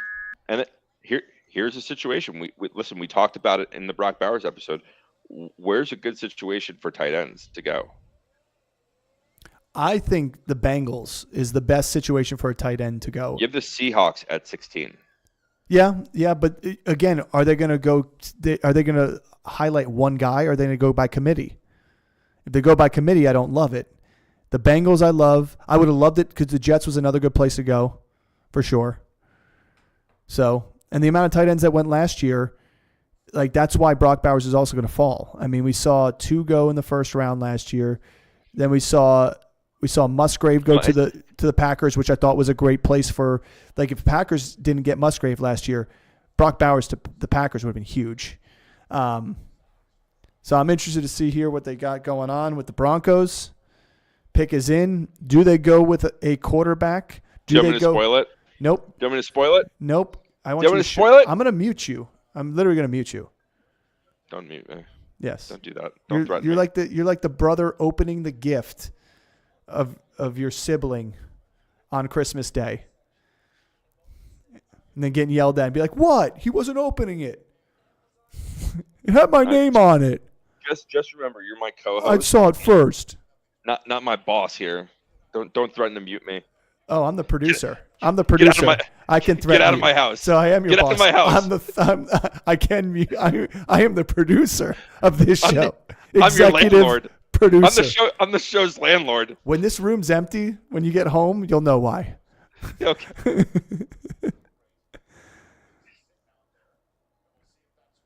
Oh man. Did you say Seahawks would be cute, Jimmy? Yeah. I mean, I think the Seahawks is a good spot for him. I wouldn't be surprised with him slipping right now if a team did move up and make a trade. Especially a team. I already know who's going here, but if the Raiders, the Raiders are going to miss out on their need here, and they could trade back down, and a team could move up to the Raiders spot. Well, I thought the Broncos would be a perfect spot to trade back down. They're it not. Just depends. Yeah, well, I mean, with Peyton. So the other thing too is there was a lot of talk, and I know it didn't happen here, but there's a lot of talk of making a trade up using Patrick Surtain, using one of these other guys as capital to get their pick a little bit higher. So here we go. Best available, Daniel Jeremiah. Oh, he's not on the best. He's not on the best available inside the top here. All right. Come on, Broncos. Pick is in. Get to the podium. Here we go. I Goodell. really hate those oversized hats. Those oversized hats are hilarious. I thought about getting us one with our logo on it. But that's what they are, is just hilarious. Yeah, no. Yeah, you wear it at a party once or twice. Cracking a non-alcoholic Sierra Nevada and tossing a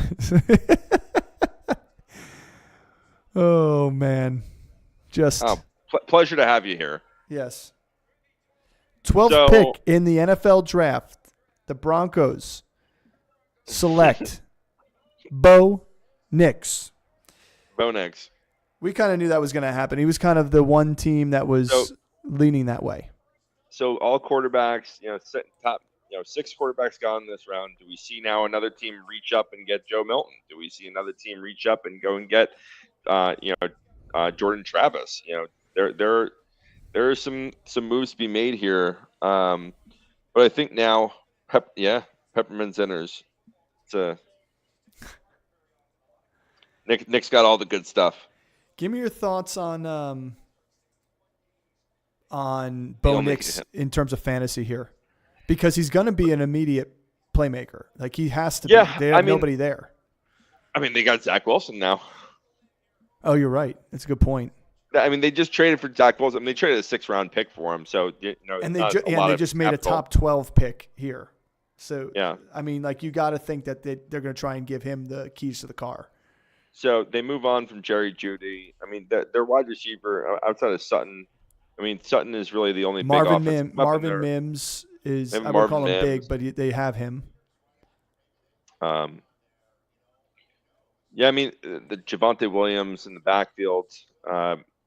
Listen, he's got some weapons around him. He likes to throw the ball. He's a mature quarterback because he's been in college for I don't know. Probably has five degrees. Amount of time he's been in college. So 5 degrees. But if they, it's something for him to build around. I mean, this is a good situation where you go and get him. I mean, it's not like he has a veteran to sit behind. And that's a problem. That's why I really don't love this pick either. Is no. he's going to go and compete for the job with Zach Wilson, and maybe it's to light a fire under Zach Wilson. And I'm not necessarily sure that the Jets really did Zach Wilson right, but it's a guy that had the talent. Had Which quarterback have they done right? The Jets? Yeah. None. Chad Pennington. Chad Pennington they did right. That's it. Man, oh man. I mean, I like this pick here. I think they're going to be a run-first offense. We know that. But I think Peyton's a good coach that can really take this guy under his wing and do something. I think everybody expected Russell Wilson to be something last year, and I don't think that they realized, like, it didn't mesh really well with Peyton at all. I think this was more of a panic pick. Like, instead of rebuilding the team now, you go and, you get the tail end of, like, but in all honesty, like, does Penix, McCarthy, or Bo Nix, any of them have a first-round grade on them? I mean, this year, yeah, they do. I mean, just look at the amount of teams that needed a quarterback. I mean, you could argue the Giants could have selected Michael Penix at 6. Yeah, but when you're talking about rebuilding a team. You're talking about for the long haul on these. I mean, Peyton comes in, you move on from Russell Wilson, right? You're rebuilding the team. There's not a lot of talent and weapons. Maybe J.J. McCarthy makes the most sense. Raiders pick is in. There's a ton of weapons there. Raiders pick is in. Xavier Worthy, Raiders pick. Brock Bowers. Here we go. Raiders selection.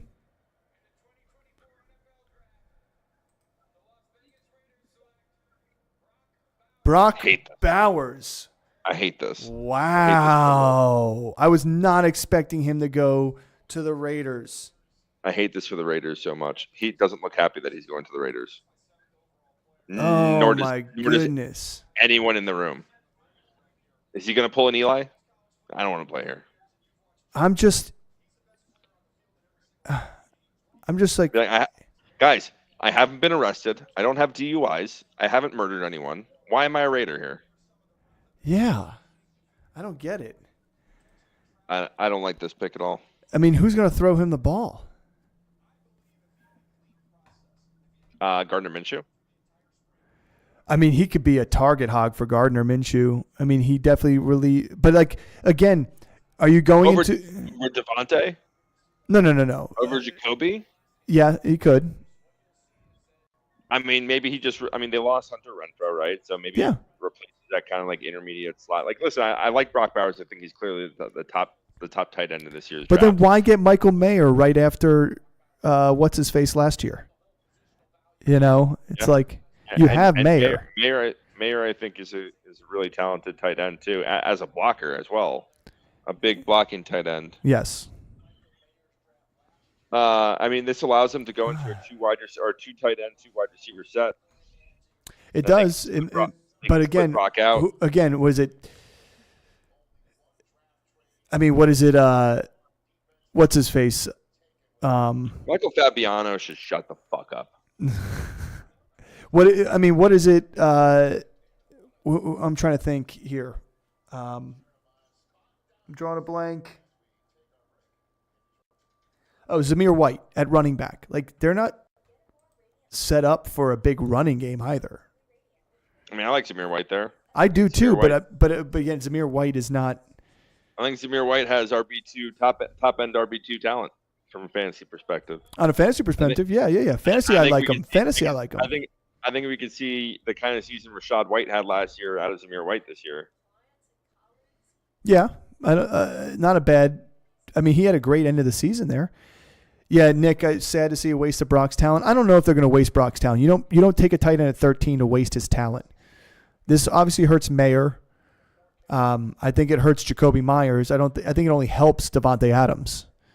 And whoever's going to throw them the ball, it helps too as well.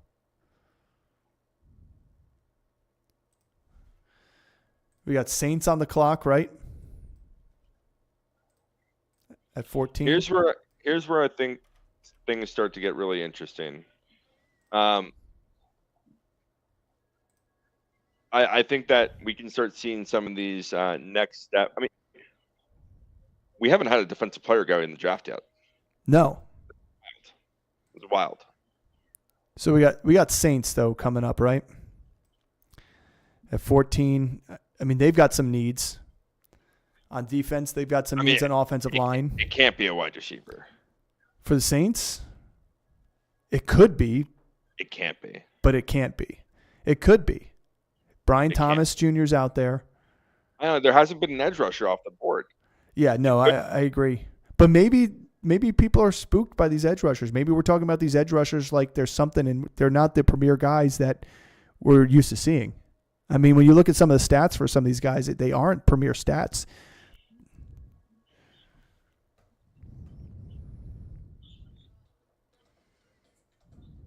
Yeah, this is brutal so far.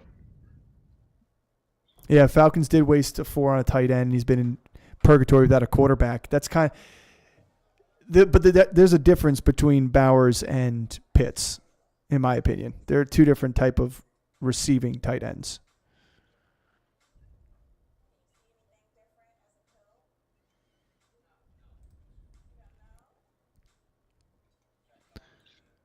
We'll see. I mean, I think this is a perfect position to go and take the first defensive player off the board. I think you can go and get someone on the outside of Marshawn Lattimore. You can go and get another cornerback here. You can go and get an edge rusher.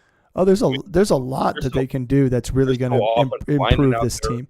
I don't think they could go wrong with this pick. I think they can go wrong if they go wide receiver here.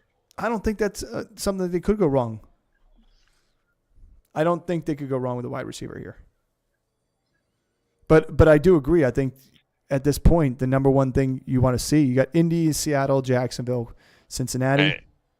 You got a little, Jimmy and Nick going back and forth in the chat here. Yeah, keep the Zinner in. Keep the Zinner in. Calm down. Take a deep breath. Wow. Hey Nick, drop it. All and give me 10. offense in 13 consecutive choices.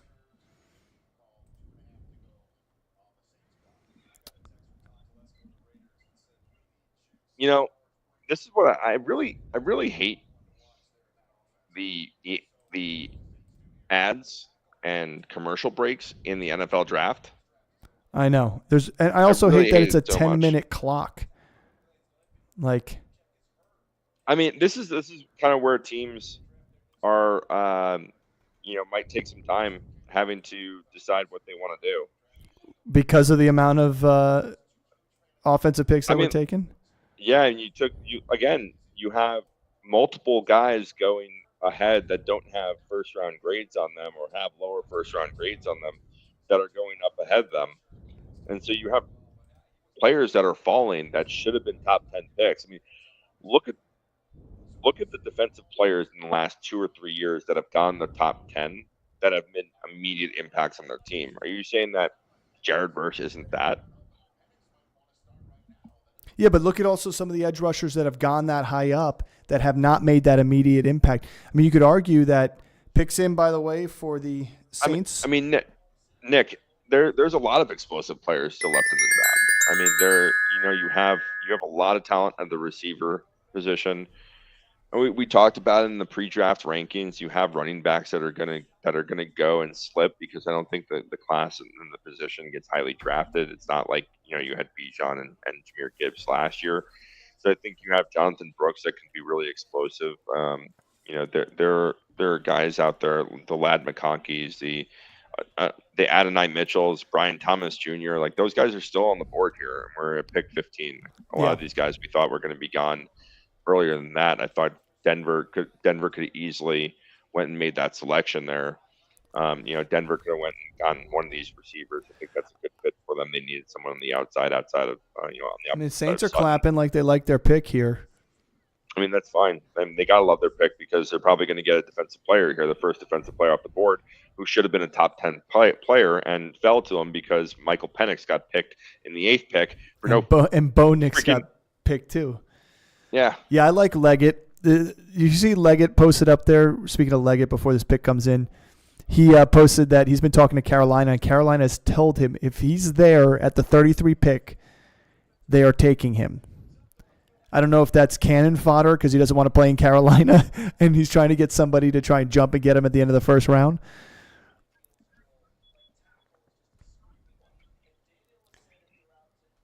I don't know. I could see these guys going offensive line here too. Well, you're right. I see they could do that. So let's see. I'm waiting for this to go. I just hate all this. It's not a extra defensive stuff. player, and it's not a wide receiver. Okay. Well, you listen. I want to also enjoy it. I want to also enjoy it. You're ruining You know what? every pick for me at this point. Sit on a horn and rotate. Did I freeze? Yeah, lost you. Did I freeze? Did you freeze? Oh, here I am. Fuaga. There we go. Fuaga.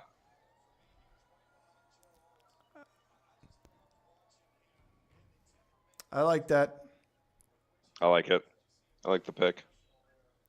I mean, you got to do it for your quarterback. So here's an interesting spot for the Colts because this is where I think Brian Thomas Jr. is going to go. You think? You don't think they go the best edge rusher off the board here? No. I think this is a good spot for Brian Thomas Jr. I talked about it in the in our wide receiver board where I think that type of receiver across from Michael Pittman is going to be really, really good. Yeah. They can move Josh Downs into the slot. They give another big body physical, go and get it receiver with Brian Thomas Jr. or Adonai Mitchell even. Like either one of those two guys I think is going to be a good fit here. I really like those guys. Yeah, I think this is a good one for the Saints here. Helps out the team big time. Obviously, they struggled to run the ball. Again, you got a guy that had a much higher grade on him, and he slipped. And he slipped, yeah. He should have been off the board already. Some people had him as some people had him as a second-ranked offensive lineman in this class. Right, I know. Yeah, and you could have said they could have went wide receiver with all the talent there that was still left on the board, but like they didn't need that to rebuild the offensive line. Give Derek Carr some help. They have weapons at the running back position. They have a Swiss Army knife in Taysom Hill. They have enough weapons on the outside with Olave and oh my God, why am I now blanking on his name? It's been a long day. It is. Sorry, I'm paying attention to what Rich Eisen's saying here. I agree with Brian Thomas Jr. as a great pick for the Colts coming up here. I also think they have an opportunity to get a solid cornerback as well. Rashid Shaheed, thank you. Oh, Shaheed, yeah, one of your favorites. Clearly not favorite enough because I forgot, farted on his name. Here we go. Draft room. They're making the call over here in Indy. I mean, to me, Indianapolis was not given the heads up. I doubt he was. They were going to select Michael Penix. You think he's happy about that? No.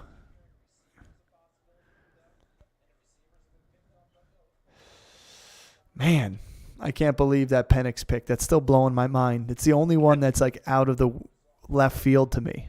It was yeah. I just don't understand. I don't understand that. But you know what? It is what it is. Listen, last time I felt that way about a quarterback getting selected like that was Daniel Jones to the Giants when he was selected. And I'm sitting there in the bar and I wanted to throw my beer at the TV screen. Kirk will smile and play good soldier. Yeah, of course he will. And he's going to play good football. I mean, that's at the end of the day how it's going to be. But the problem is Falcons just signed him so much guaranteed money. Well, and then you have a top 10 quarterback pick who gets a lot of money from the quarterback position. So imagine how much money you have tied up cap space-wise in the quarterback position with those two. I mean, they hinge their bets with the quarterback coming off that. I guarantee there's a contract contingency about injury with Kirk Cousins if he can't come back and perform. You know how much money was guaranteed in that? Yeah. There ain't no contract contingency. That's guaranteed money. The minute he signed pen to paper. But I just think, how do you already know what Kirk is saying? Rat in the group? Thank you. Rat in the group?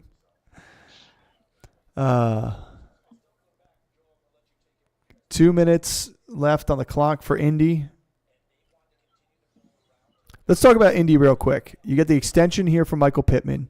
You got Anthony Richardson, Jonathan Taylor, Josh Downs. You had a pretty good offense. And honestly, even with Anthony Richardson out, the Colts had arguably some decent players for fantasy purpose this past season.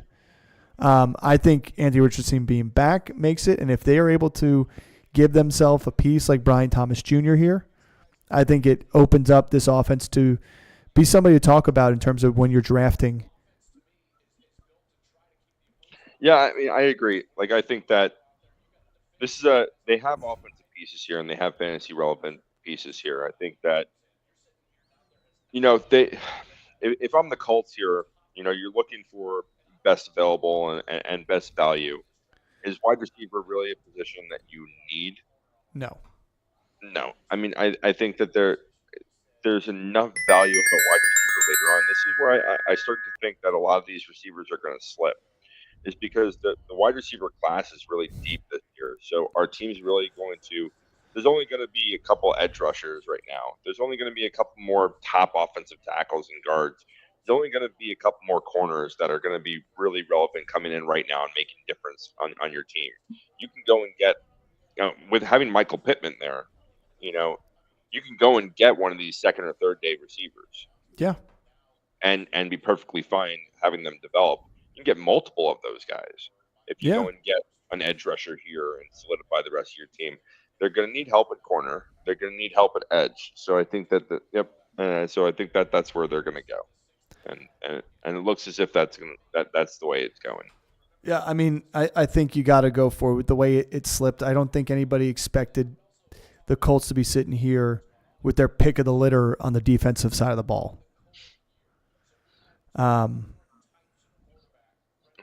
Let's see.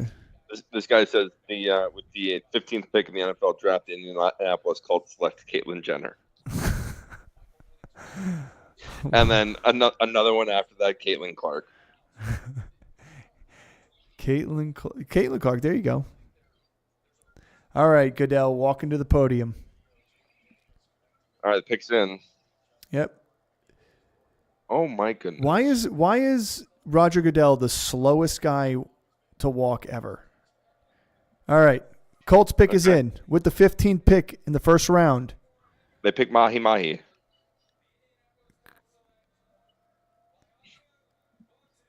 Latu. There we go. Mahi Mahi. He's my favorite of the edge rushers. I think I think the only question that was with him was his injury history. Yeah, I think that Jared Verse is probably my favorite that I would have gotten here. I don't know. I just don't love Verse. I mean, look at this, 13 sacks. If you go watch the tape for Latu in comparison to watching it for Verse, like Verse was good at giving pressure. He did really good in Alabama. He faced in the SEC, yes. He didn't make it look easy. Latu at times made things look easy. Yeah, he also has major medical concerns.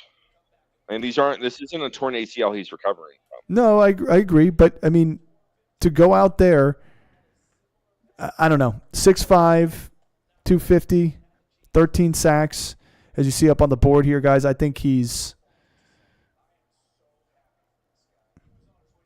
Yeah. I mean, I get that. Like, I get his tape is really good, but when you have a guy that, misses the extent of time that he did, and you get the guy that was told he should stop playing football by medical professionals, and whenever you're dealing with a neck injury, I mean, one wrong hit, that's your career. Yeah. This isn't his shoulder that just needs to get repaired. This isn't a knee that he just needed to get repaired and recover from. This is neck. I mean, obviously the Colts. Yeah, but obviously the Colts doctors cleared him. They did their due diligence here. Yeah.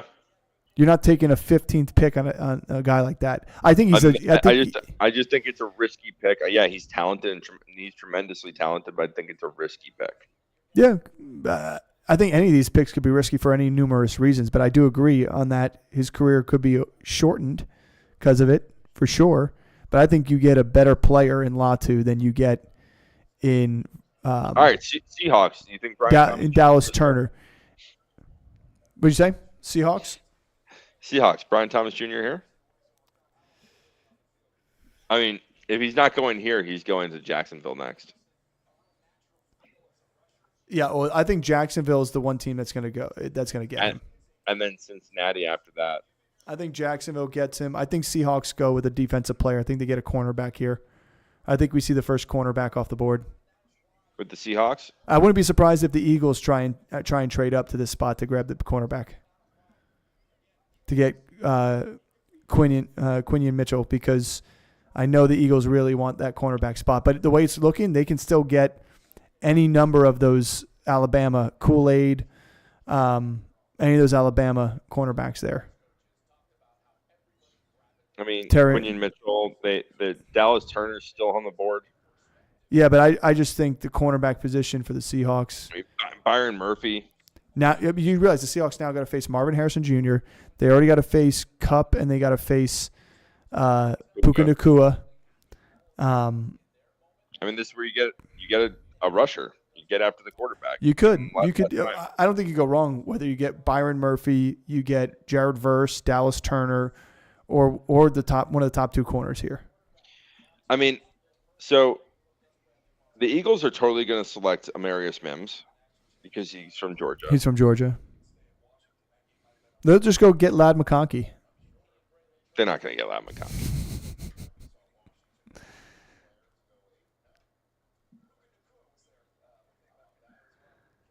Man, we're almost halfway through. We're at one more pick here to be halfway through this draft. It's actually not that fast, but not that slow. This has been a wild. The first couple picks were all chalk. I mean, up until the Penix pick, everything was kind of, all right, we expected this. And we thought to be a lot more action with offensive players, but, to think that 6 quarterbacks were going to go in the top 15 picks, in the top 12 picks. I still am. My jaw is still on the floor, and I haven't picked it up from that Penix pick. It does,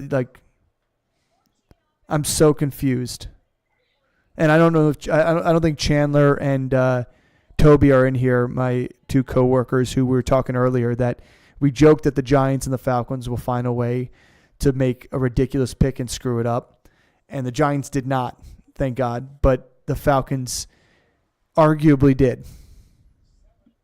I mean, that has to be the worst draft pick I've seen in, I don't know, a long time. What kind of panic move was that? The need's not there. Did somebody turn in the wrong card? So you're saying you don't think the team has any other needs other than a backup quarterback position? That's what they just said. They 100% do. Because you had Roma Dunze still on the board. You had Brock Bowers still on the board. They need an edge rusher. You could argue they need an offensive lineman. Yeah. You literally had everything else that you could have went and picked, and it would have helped your team, except for a quarterback, and you select a quarterback. Clelin Ferrell to the Raiders years ago. Wildest pick. Probably. Yeah. I still don't understand.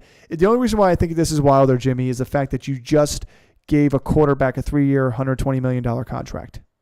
Yeah. This isn't replacing the player. This isn't drafting someone. Everybody else who got a quarterback needed a quarterback. They had nobody. This is the only team that did it at the 8th pick that did not need the quarterback. I don't get it. Man. Maybe they trade the Falcons trade Kirk Cousins back to the Vikings. No, that ain't happening. Trade him to the Raiders. No, can you take all this money off our books? The Giants will be the idiots to take the money off the books. Oh man! So Seahawks on the clock. We both like defensive position here for them. Yeah, I like edge rusher or corner. I think that's the pick that they're going to make Well, here. their receivers are solidified. Their running back is solidified. They're both of them. Their offensive lines is solidified. Well, there at this point in the draft, there's no running back and there's no tight end. That's worth the value there. Yeah, no, those tight end, corner, and edge rusher are the three needs that this team needs, and they have one has a position that hasn't even been picked yet in cornerback, and two, you can get the next best pass rusher off the board here. Yeah, the thing is, do you love any of the corners this year? I do like. Listen, I know the guy, the Quinion from Toledo is what everybody's talking about because how physical he is, but you got to compare. Is anybody close to Sauce Gardner in terms of grabbing a guy like that? And you can argue no. No. I think Kool-Aid would have been higher. Here, get interior lineman. I love Robinson. I think he's going to be another guy that I think is going to fall down. Somebody's going to get a great pick out of him. You just got to think about what guys are now falling out of the first round because of that. Wide receivers. The wide receivers. It's going to have to be, which is blowing my mind because that to me was the strongest part of this entire draft. Yeah, I mean, we're probably going to maybe see two other wide receivers go in this first round, but the amount of other players that dropped out of the top, the defensive players Pick that is haven't gone. in for Quinion Seattle. Mitchell, Terrion Arnold, Byron Murphy. I mean, you still have Grant Barton. You have still the top center on the board. Terrion Arnold, I think, is better. One of the better. I think he's my favorite cornerback in the league. Do we see a white corner going in the first round? Cooper, absolutely. I think so. I wouldn't be surprised if Minnesota grabs him at 23. That's my prediction is that.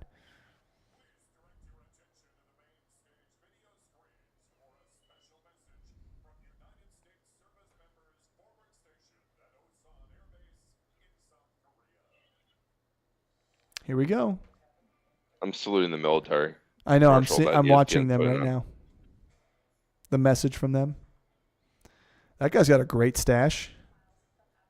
That guy does not. I mean, Brian Thomas Jr. across from Pickens. Yeah. The Steelers definitely need offensive line. I don't think it's going to happen. I think Jacksonville is going to end up selecting them. I don't think he passes by Jacksonville or Cincinnati. This is where we could see something funky happen with Cincinnati making a T. Higgins move. Why? Why not? Because we would have seen it earlier in the draft. No, because they could trade back in using T. Higgins. Yeah, I mean, if they go and get a wide receiver here, they could trade back in using T. Higgins. But no one's going to trade. They have to trade T. Higgins and other things. Yeah. Here we go. Seahawks selection. Called it. Will you shut your mouth? You're getting muted. You're getting muted. Don't mute me. Don't you dare. I'm not even saying it. I just said this is what I said. Byron Murphy. Say the pick. Go. I just did. I just heard it. Byron Murphy. Here we go. I like Byron Murphy. I like him a lot. Yeah, Jimmy, I do think I think people do want out of Cincy. Trey Hendrickson came out and said he wanted to trade too. The thing that surprised me about Byron Murphy is his height. I didn't realize how short he was. I mean, he's huge. So is Aaron He's Donald. a monster. He was, but he wasn't 6 foot. I mean, you have the leverage there and the strength behind it. Yeah, you get low, you win. I like Byron Murphy. I think from the window to the wall. Yep. I like him here. I think this is a good pick for Seattle, who's going to, again, we talked about a guy getting to the quarterbacks in this league. Seattle's making themselves a contender for that division there. Yeah, no, I like Seattle's team. I mean, offensively, I think they're really good. I think they have the right pieces in place. Defensively, I think they've made some really good picks the last couple of years to grow this defense, and I think that they're good. I mean, it's them, and it's I mean, it's a good division. That West is good. Well, they beat up on each other. That's what they do. They're like they all are kind of on the same level playing field, and they beat up each other. And the Niners are in the class of their own. But the Rams are a good team. I don't know how they're going to fare defensively. But I mean, they got Devin Witherspoon last year, which was a huge pickup for them at corner. They ended up making the move to get Leonard Williams from the Giants in that trade. So Minnesota trading up to 17. We have a trade, people. We have a trade. And the pick is in. And they get their guy. Screw you guys, I'm going home. Yeah. Well, he was saying Hendrickson being like Cartman. Yeah. That would be funny. I mean, look at this. They gave up the 23rd overall for this. This is trade number 2 for the Vikings. They give their 23rd and the 50-something pick and 2 other picks that they got that they had later on. So the move Jacksonville. With Jacksonville. It's not a wide receiver here. No, I think they're going with Terrion Arnold here. I think they're getting the cornerback they want because he's still here. Nope. All right. Let's see what happens. 17th pick in here. Minnesota Vikings. Oh, he's looking fresh, man. He looks fresh. Are selecting Dallas Turner. Yep. Really good pick. I mean, the fact that he's here sitting there is huge. Yeah. Really good pick. You replace Daniel Hunter that you ended up walking away there. So give yourself what you need. I mean, the fact that Chop Robinson still could have been there, like, did you really need to trade up that much? Jared Verse would have been there at 23, I think. They wanted Dallas Turner. Yeah. I mean, again, a guy that should have went in the top 10, he's sitting there at 17. They get J.J. McCarthy. They get the guy they wanted there quarterback-wise, and they still end up with a top 10 value pick. Like, great moves by – I mean, listen, I didn't like J.J. McCarthy, but that's what I'm saying. I don't like great moves by Minnesota. You can argue that they needed to do what they did to get a quarterback here for sure. Yeah. But to be able to go back and use their picks to go and get Dallas Turner, a guy that was a top 10 player in this draft. Yeah. And on that defense, that Brian Flores defense too, it's going to be nasty. Yeah.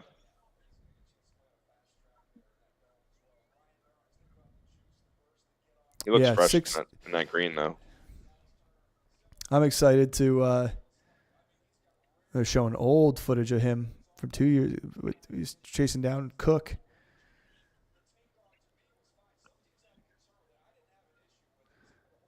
Yeah. I mean, again, Minnesota making moves. When you get 2 first-round picks, that's the whole point. They're doing it to make moves. So yeah.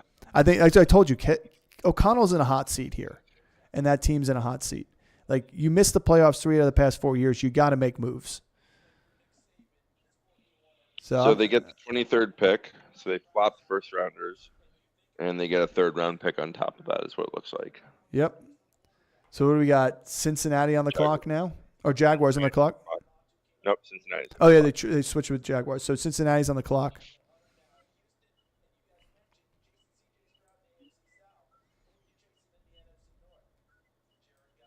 Man, we could see Brian Thomas Jr. go to Pittsburgh. You really think they would pick that with the needs they have on that offensive line? Yes. They have needs at wide receiver. I don't disagree. Yeah. I mean, Pickens, say what you want about him, but Pickens is not a separator. He's not an elite guy. Brian Thomas Jr. is a separator. Yeah. Nick, you heard it here, Nick. Pickens is not who you think. Yeah.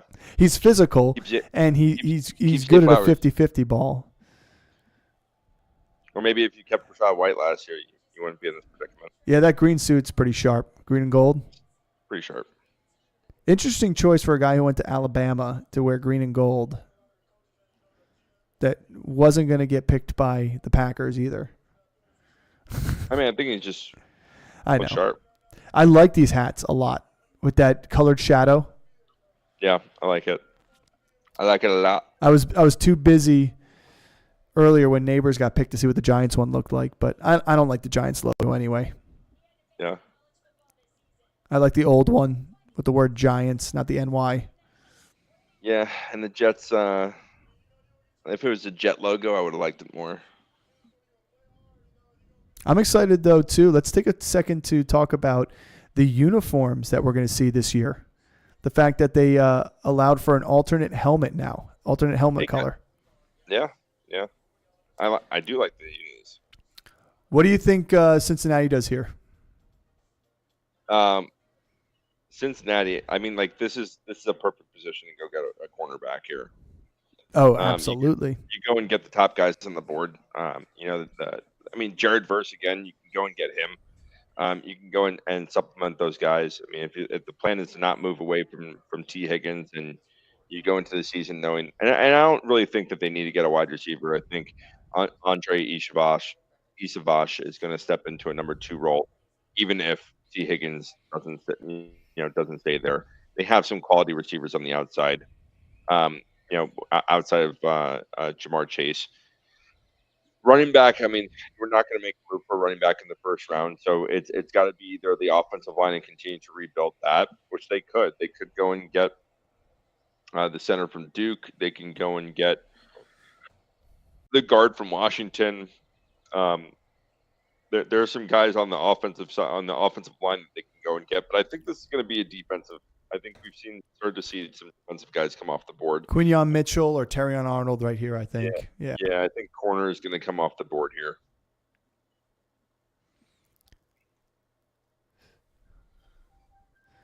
Watch Pickens last year. He took a step forward, I think. Pickett was not able to get him the rock. He was doing better with Mason Rudolph. Again, Nick, the biggest problem with Pickens is he's a physical receiver that can't separate on press coverage. And he never learned how to actually play against the zone very well and sit in a zone. Nope. Okay. But I don't think that it's going to be bad. I'm on YouTube TV. I'm enjoying the Zen. I wonder if my cousin Nick is on this right now. So I didn't know if you know that Nick works on the Sundays, the YouTube TV doing the Zen stuff. So whenever you see that. Oh, heck yeah. Yeah. I don't know if he's going to do it again this year. I'm going to talk to him. If Allie was still on, she could probably tell me. But Allie, you left us. You were the first one in, first one out. That's okay. She was here for the Giants pick and then out. I don't blame her. Yeah. It's loyalty though for the Giants. I'll give it to her. Yeah. I just think Pickens. I'm not sold on him. I like him. Yeah, I'm a Georgia guy. But at the end of the day, the issue with him is the separation point. It's the same argument you make with some of these other receivers that should be better. I really want to know why the hell we're watching the NFL draft and they're talking about Caitlin Clark. Shut up, ESPN. That's why I am not on ESPN and I'm on the NFL Network. God. I love the NFL Network for that purpose. That's you don't need all that fluff. They barely go off script over here. Kurt Warner's on the NFL Network. Care about football.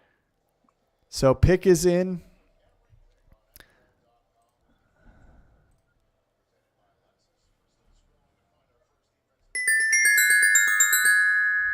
I don't know. He had at least one play last year. He ran away from every. Yeah, he did have a big play. He was wide open. He caught a slant wide open. He did run away from everyone. He just ran. I don't think he's a bad separation. I don't think he's a bad receiver. I'm not arguing that, Nick. He's not the alpha that I think you're expecting. Like Deontay Johnson had a chokehold on that offense towards the middle end of that season when he came back from his injury. He was just a better receiver that created separation. And it's easier to throw to an open receiver than it is to want to throw a 50-50 ball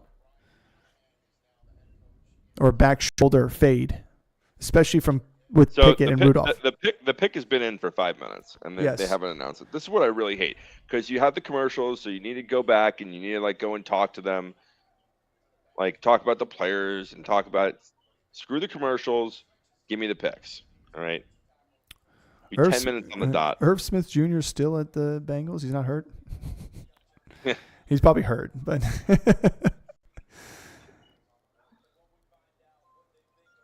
or did they lose him? I think they lost him. I'm reading the loss in 2024. Goodell says he's like, keep the music going for him. Shut up. Just read the pick. All right, with the 18th pick in the NFL draft, select Amarius Mims.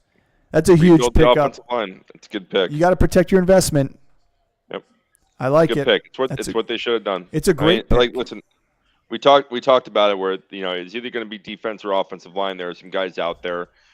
I think those are the two picks. I mean, I think the big flashy names out here. Now with the Rams coming up, this is a good position to go and get one of those defensive weapons. You lose Aaron Donald. You're not going to go and draft a wide receiver here. You're not drafting a running back. There's no tight ends coming off the board. So it's either getting an offensive lineman, another offensive lineman coming off the board, which they could do, or they go and get one of these edge rushers or a corner. Well, there's also a couple D linemen I like too as well that can make a difference. But I think the fact that there's cornerbacks are still able to be picked up by the Rams here, even though their corners were decent last year, you need to replace that D line. Like it was hard to run on the Rams last year and the year before and the year before that. Yeah.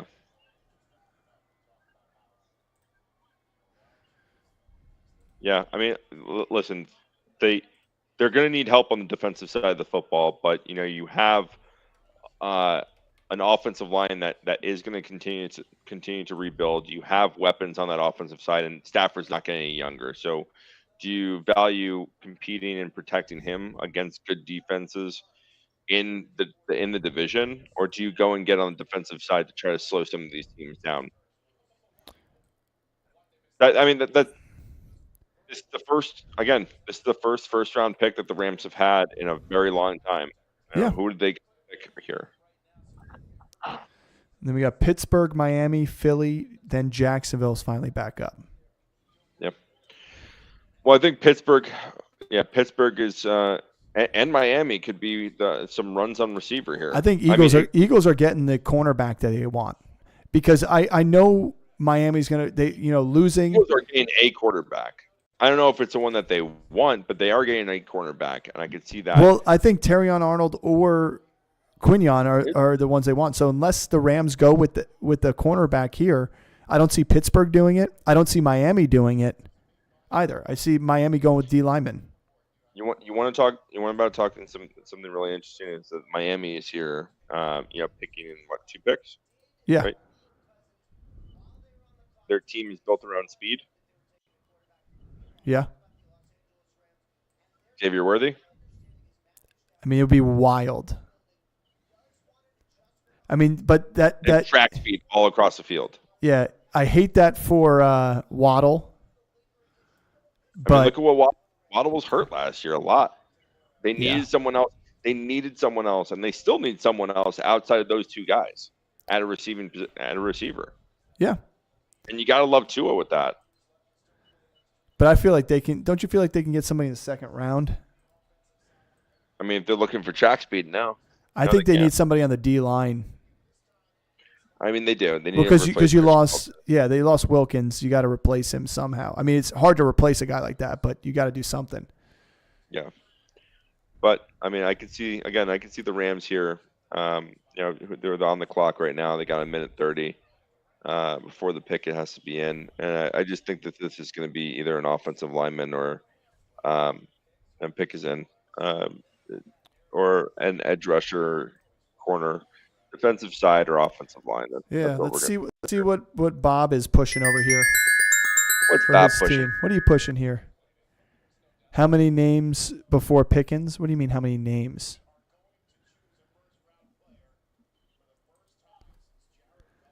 Before Pittsburgh? What are you talking about? No, How many? before How George many? Pickens.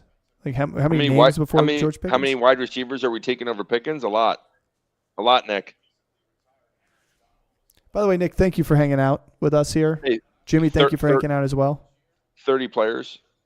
30 players I'd put over George Pickens. On it twice. Oh, wow. On it twice.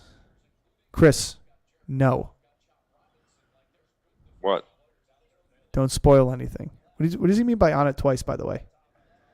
Well, I don't want to say it. Yeah. I don't want YouTube to get upset with us. Oh, okay. So, or get upset with him. Oh, on Nick? Yeah, we Okay. appreciate you, Nick. We do appreciate you, Nick. Hey, how's the Twitter game going? Let's keep it civil in the chat, Nick. Nick, how's the Twitter game going? Jimmy, thanks for hanging out with us too, by the way. Thanks, Jimmy. You're I don't know if he's in here anymore. You're a friend and a confidant. No, we're down to one viewer right now. He was in there. Really, Nick? We had 3 a second ago. We did. Spoiler alert. Look at that ram head here. It's crazy that they haven't had a first round pick since 2016. What do you mean, wait, what, Nick? LOL. I'm reading the message you're sending me, and I don't understand the context. Yeah. I don't understand you. All right, let's go, Raji. Rocher. Ferrero Goodell. With the 19th pick. Select Jared Verse. Fantastic pick. Fantastic pick. They needed to do that. They needed to go get a defensive lineman and get after it. This was the smart move, the smart pick. It's 100% true comment that they just said here. You can't replace Aaron Donald. No. Like not in this draft, at least. Not until somebody like him comes around. But you get a guy here that is going to be very good. And again, you're looking at the 19th pick and a guy that should have gone earlier. He is very, very good. He's been a bull, really good. Man. He is. He's very, very good. He just pushes linemen around. He's a bull. And he's gonna get after teams. He's gonna get after the quarterbacks in this. And you look, Purdy, Geno. You don't think of them as mobile quarterbacks, but they're mobile enough to where they can move around. And you get a guy that can really move the pocket and condense that. And he really does get after it. Hey, Matt, welcome to the stream, buddy. Thanks for joining us. Hey, Matt. What's going on, buddy? Nice. So great pick for the Rams. The first pick that they. I'm not acknowledging your link because your link doesn't show up in the chat, Nick. Not for me, Top at least. Speeds? Okay. Next gen speeds. Gotcha. Next gen speeds. Yeah, next gen speeds. We're talking about next gen speeds here. Okay. Spark scores. Next gen speeds. All the Spark scores. Yeah. Oh, look, that's in LA right there. Was that LA, or was that Huntington Beach? I don't know. It looked like Huntington Beach, but they're in LA there. Dude, speaking of which, Jesse's not on the stream anymore right here unless he popped back in, but he just sent me a picture of the Oceanside Pier. Remember that place? Yeah. Yeah, on fire. No way. Yes. I don't know if you have a chance to look it up for me since my phone is doing production things. If you could see what's going on there. My phone's also doing production things, but good thing for me, I have 2 phones. I'm gonna keep my second phone out of the screen. Oh, you're not sure how accurate the number is, Jim? Yeah, it refreshes every so often, so it pops up and down, up and down. I'm sure there's people in here watching it with us for like 2 seconds and then clicking out. It takes a second to refresh. It says 6 viewers here. But Matty, 4. how you doing, Matt? 4. How you doing, Matt? How you doing? Welcome to the chat. Now, here's again, I think Adonai Mitchell, I think Brian Thomas Jr. For Jacksonville here? For Pittsburgh here. Oh, sorry, Pittsburgh. and that this is where I think that they can go. I don't think that this is a defensive pick. Now, I No. could be wrong. They could go and get the top corner on the board right now. They can say they like Calvin Austin, wipe their hands clean, and just go on with their day. But I do think that this is a position where I think the need is there. The guy fell. You know, you have some guys that are available that you didn't think were going to be available. I think Brian Thomas Jr. is a pick here. I think so too. I think And to me, Brian. I think Xavier Worthy is going to go next. Here's the argument too for Brian Thomas Jr. You want him on your team versus you having to go play Buffalo and seeing him in the AFC as an opponent. Too, I think because your defense is good. Your defense is good enough to win ball games. We know that, right? They just restructured Hayward's contract too, so that they clear some cap space. So that helps them out too. I just think right now you got to give Russ or Justin Fields a weapon here. Nick Pickens, Tyreek Hill, and A-Chain were the only three people to run over 25, what about 1.5 miles an hour. Russell Fields. That's great. Do you know how many people in the NFL, Nick, can run 21.5 miles per hour? A lot of them. You know how many people get a clear opportunity to do that in a game? Not many of them. A-Chain and Tyreek did it untouched, and so did George Pickens. That's the only time you see speed like that. Nick's just out here throwing wild stats at us. Pick is in for the Steelers. Xavier Worthy scares you. You want no part. It's not that Jimmy. I wouldn't say Xavier Worthy scares me. It was the same scare that I have with Devonta Smith in terms of his frame and his size. But Devonta Smith. But the thing what makes Devonta Smith much better is he's a route runner. He's not a pure linear speed guy. What scares me? Yeah, the list of fastest guys on the combine ever. Yeah. I know that's what scares me. Thank you, Jimmy. The whole list. I brought that up in when we did the wide receiver show. Yeah. Same thing. I don't care about speed. Like the difference between a 4.21 and a 4.28 or a 4.31 is so negligible. And like again, this is the knock on Keon Coleman, who's going to fall into the second round. The guy, when he's receiving, when he's getting balls thrown at him, it has the fastest top speed out of any of these guys. Yeah. I don't care about how these guys train for running the 40, right? Because it purely is track speed. It's not game speed. I care about what they look like in game. And yeah, Xavier Worthy's fast, but how fast?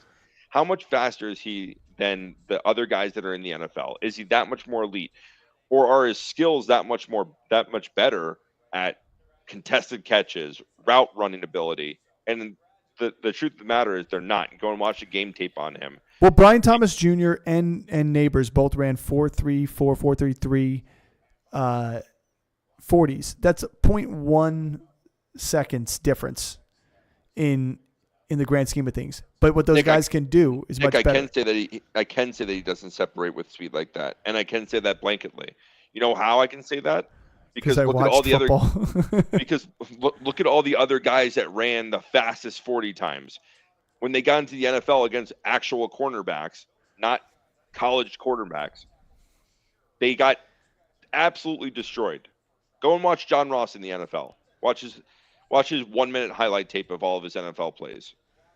I mean, how big would it be for the Pittsburgh to go get a dog like Cooper DeJean, a guy who plays like similar to Harrison Smith, brings that Palomalu type of player around that can make plays all over the field? No, I like it. Like I wouldn't be surprised if it is defensive here. I wouldn't be. That's what I said. Like if they wipe their hands clean and say we like what we got at receiver, we're going to move forward. I'm fine with that. Deontay Johnson, Nick, is on the list of one of the best separation creators in the route running game. That's why he doesn't have to be on the list for top speed. Nick, are you sure you're drinking non-alcoholic beer? How many Zins have you have in your mouth? You sound drunk right now.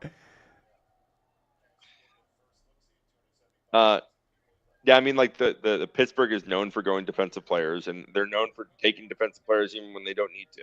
Oh, so Jimmy doesn't want DeJean in Pittsburgh because he's got to play the Baltimore Ravens. Yeah.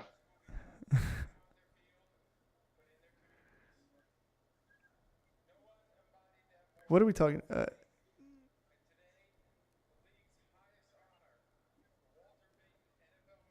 Do they have to be man of the year in the first round? Hold on. It's Thursday night. Cam Hayward. Yeah, but don't they do that at the award show? Yeah. Can't.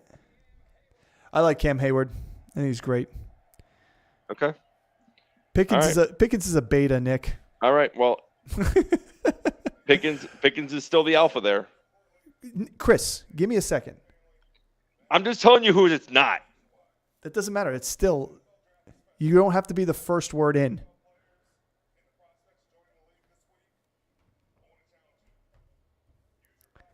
What do we got? Come on, Cam. You're welcome. Now give me the pick.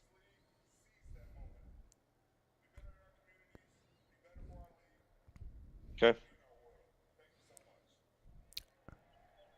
Good job, Cam.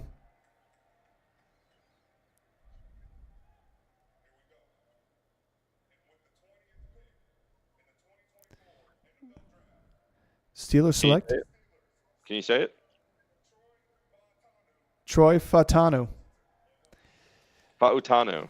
Fautanu. I like this pick for them. They rebuilt the offensive line. Keep rebuilding the offensive line.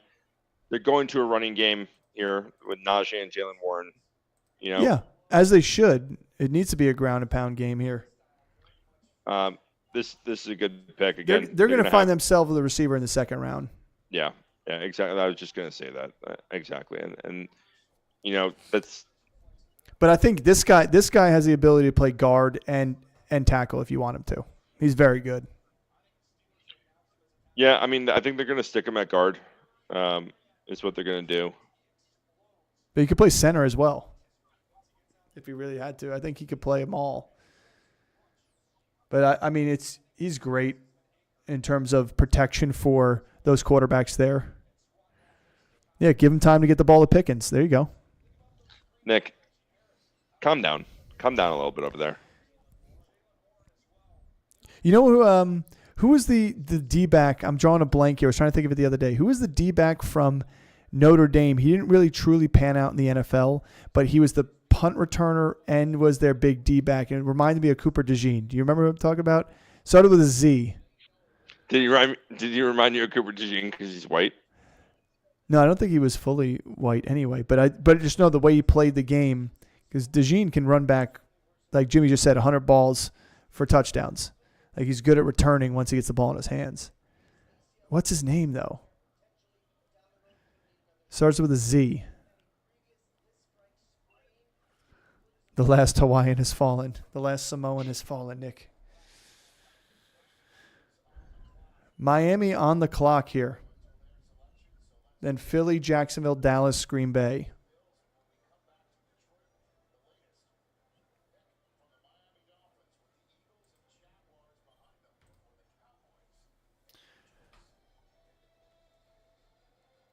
Zibikowski. You're right, Jimmy. Zibikowski, the boxer.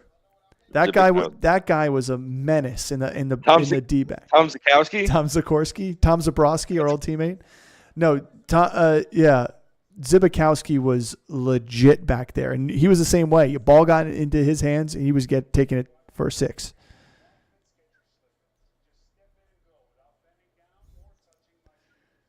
Who's the first fullback off the board? Thanks.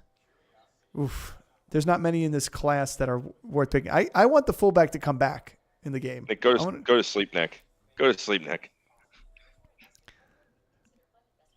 I'm interested to see who takes the first running back. Although, Nick, that's an interesting point, because Jono and I had a conversation about that a couple weeks ago, and I think that fullback in the NFL, it could be interesting with the way the size of the defense is getting smaller and faster. That if a team really committed to like power I and having a really good fullback back there, I think they could be successful. Yeah, think about a big running back with a big fullback getting into the secondary, getting through that initial line because you got a fullback there. Like what defensive back is going to be able to handle some of these running backs once they're out there? What linebacker could handle a true fullback? Exactly. Well, imagine getting a fullback. Imagine a fullback coming. Not use check. No, like a true fullback. Like I'm talking like Tony Richardson. Lorenzo Neal. Those- Yeah, cowboy collar fullback. Just a guy that's looks like he's doing steroids but never touched it because he's never seen outside the weight room. But here's to play football. But here's a problem. These guys he that could be has a cot in the back of the weight room. these fullbacks that could have the athletic ability to be fullback, or athletes that could be the ability to play fullback, are playing tight end now because you can make more money at tight end, and the league is pushing to have tight ends. Yeah, I mean that's the thing. It's like the game has gone so towards heavily towards pass that if you're even a fullback, if you're a blocking tight end and you can't catch, you're not seeing the field. No, I agree. But I'm just saying, if a team's not running an offense. Heck, if you're an offensive lineman, you can't catch, you're not seeing the field. Nowadays. Picks in for Miami, by the way. Where do we think they're going? I mean, defensive tackle, center. I wouldn't be surprised if they. I like Darius Robinson a lot. Yeah, I mean Chop Robinson. Yeah, Darius Robinson, Chop Robinson. Go get a corner. I don't think they'll have to go corner here, but they could. Good. Especially because one of them wasn't supposed to fall this far. Yeah, Jimmy Ricard. There you go. I mean, I still think this is Xavier Worthy. Good track speed. Just speed on speed on speed on speed. My guess here is it's maybe not Chop Robinson, maybe Darius Robinson.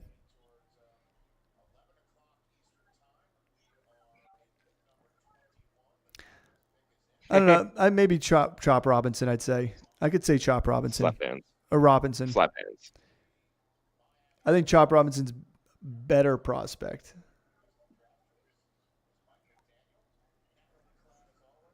Who are we taking today? I don't know. Are you trying to field the football team with all your children, Tyreek Hill? Yes.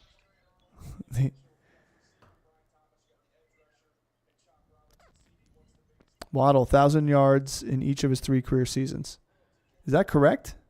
I thought he had like a 900-yard season in his rookie season. Why do they put Eli Apple up there like he's a notable departure? All that guy does is get beat. But he constantly goes to teams who are in a chance for a championship. But all he does is get beat. I know.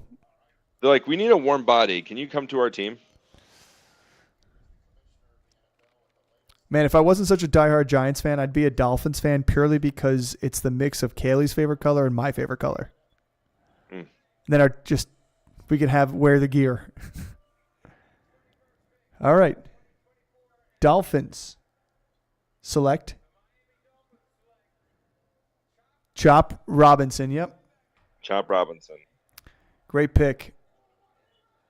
Going to Miami. Miami. You hear him screaming? Bonito, Miami. Going to Miami. This guy's a monster. Yeah. Yeah, he's a beast. It's a good pick for them. There you go, Jimmy, from Gaithersburg, buddy. From Gaithersburg, Jimbo.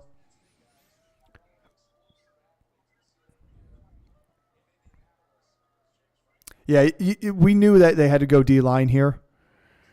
Yeah, I mean, it was D-line, it was corner. They had to go, or safety. They weren't going to drop to safety, but one of the top corners are still on the board. Chop Robinson is the guy that they obviously liked.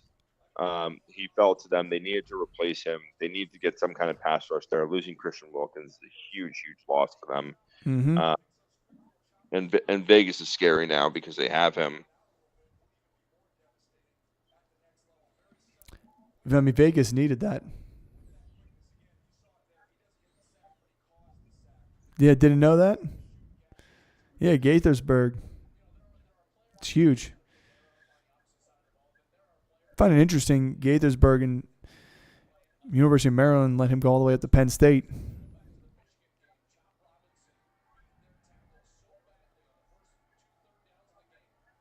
Yeah, I like this for Miami. Miami needed it. They have the offensive weapons they need to. I mean, let's be honest. If you have a healthy Waddle, really at the end of the day, what needs to happen for Miami's offense to be successful. They need to keep that running game going.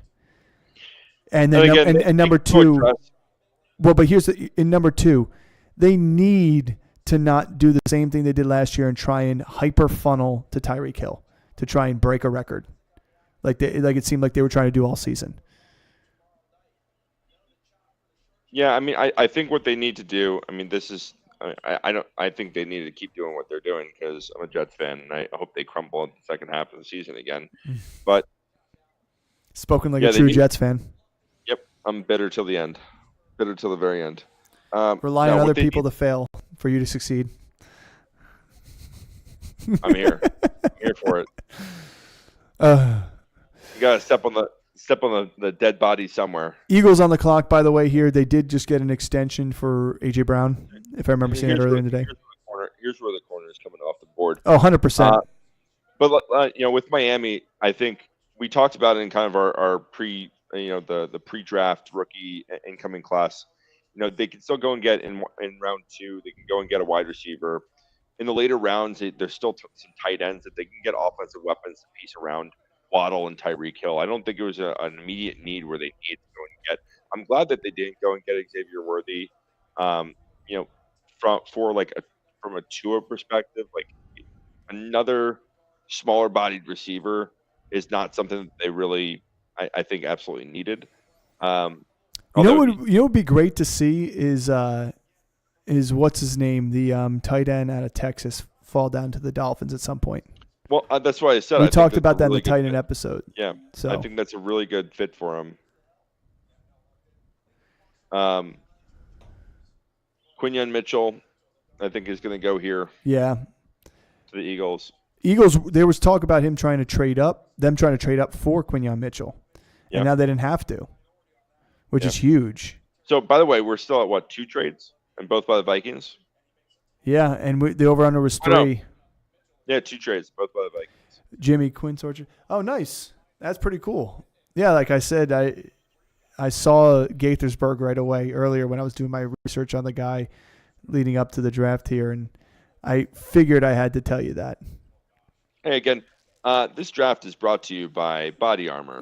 Blue Raspberry, superior hydration. The only hydration that we consume here. Shut up.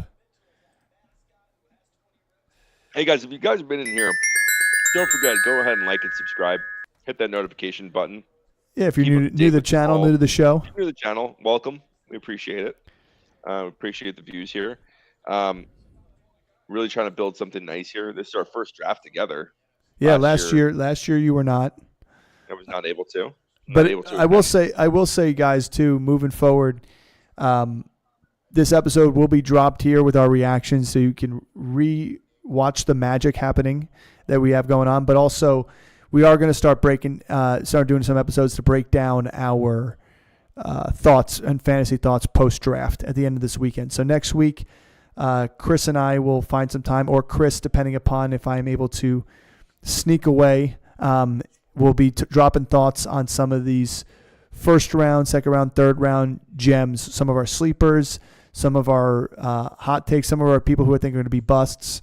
And it's still really Louisiana next week and really interview some people, get in the nitty gritty and really talk to the salt of the earth down there about, hey, how do you feel about some top LSU talent going in the first round? What do you feel? You got 2 LSU products going in the top 6 picks. How is Louisiana as a state feeling? How is Baton Rouge? Baton Rouge. Just drive down to New Orleans and grab some beignets.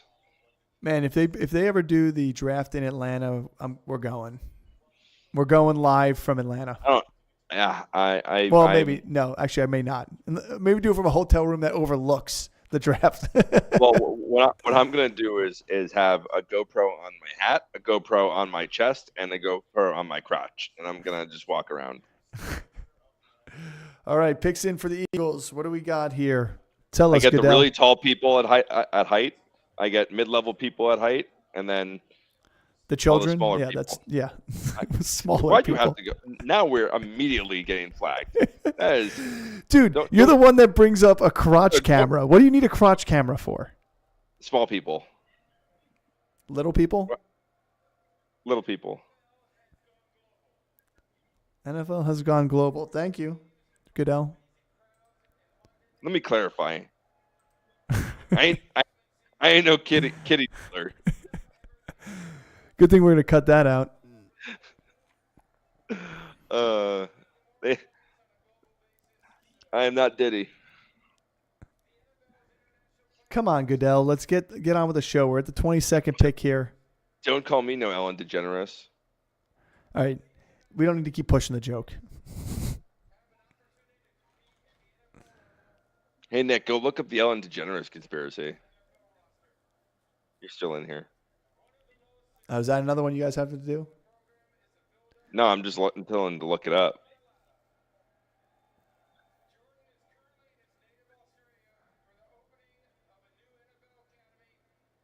Oh, wow. Mailata's out in Australia for a new NFL academy for high school football players. For high school players. That's All those Eagles players were like, "Shut up and tell me the pick." Don't make me report you to Cynthia. Thanks, Matt.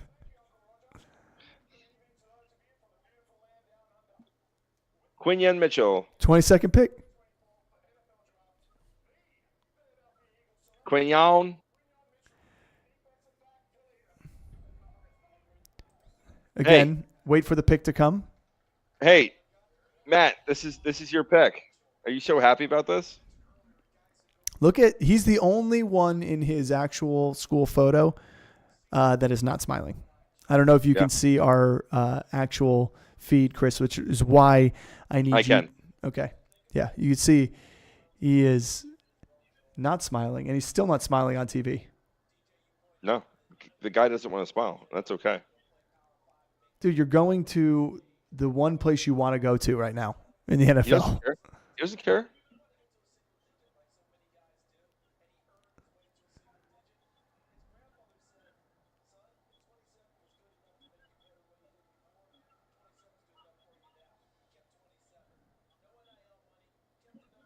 Yeah, he's a good player. I like this pick. I mean, anybody who could go first round defensive back like this from Toledo is huge. Stayed up late for this. Atta boy. Glad I got the scoop on the crotch cam. Can't wait. No problem. Just what you ordered. Yeah. Jimmy, he is like, what the fuck? I'm at Toledo. Yeah. no team wanted me. Oh man. But now he's smiling. I was thinking maybe he had like some jacked up teeth or something, because I didn't see any picture of him smiling. Maybe he has a really gummy smile. John, does that ever freak you out? Gummy smiles?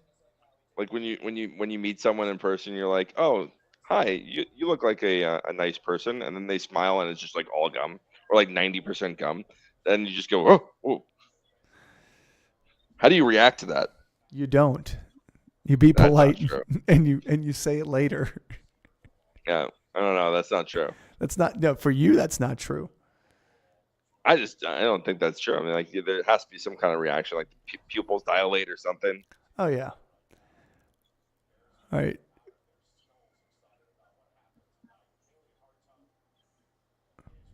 He's saying I'm an X factor. Now I'm an Eagle. Now I'm an Eagle. He's not from Georgia.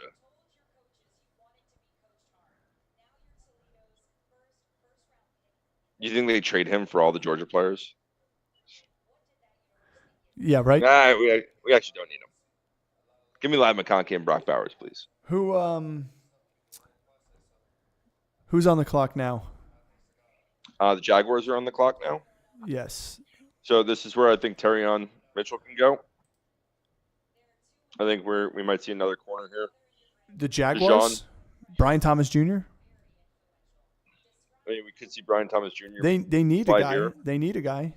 I mean, Dallas coming up next. Again, Adonai Mitchell, Brian Thomas Jr. there. I don't know. I think Dallas goes offensive tackle. They go offensive lineman. They're all off the board. I mean, Yeah, I mean, most of them are picked apart. Who Like the else you big got ones are off left? the board. And, I mean, you know, still got what Guyton. Yep. Still have Guyton. I don't know. I feel like that's just their weakest spot, but I guess you can add the weapons to Dak. I mean, outside of CD, they have Brandon Cooks. Brian Thomas, they could go Xavier Worthy. They missed out. I mean, this is the pick in Dallas where we possibly could see the only running back taken In the first round? in the first round. Yeah, there's a chance. The need is there. It is there, but is it worth it for them there? Who's the biggest faller in the draft so far? Nick Ass. Quinyon Mitchell so far. Quinyon Mitchell. He was supposed to go in the top 15. He fell outside the top 20. That's my opinion. I don't know. You could say any of the defensive players. Yeah, you could say Dallas make Turner an argument yeah. I mean, Dallas Turner going 17 to Minnesota versus top 10. Yeah, I mean Jared Verse. You could say that too. Any of the defensive players, I think, saw a huge drop because of the need for quarterback up top. But I kind of felt like we knew that was going to happen, and we talked about too. I put that short out about the teams are going to reach on these quarterbacks. They're going to reach on Bo Nix. They're going to reach on J.J. McCarthy, and they're going to reach on somebody may reach on Xavier Worthy. Who is in the neck brace next to what's his face? We just haven't seen. We haven't seen Latu. Latu's in the neck brace. He got so excited he was jumping up and down and he injured his neck. No, somebody from the Jaguars camp. They're excited.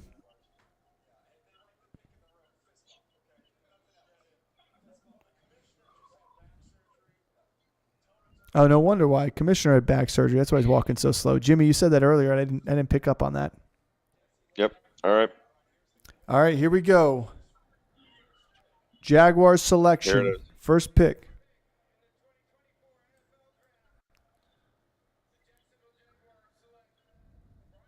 Brian Thomas Jr.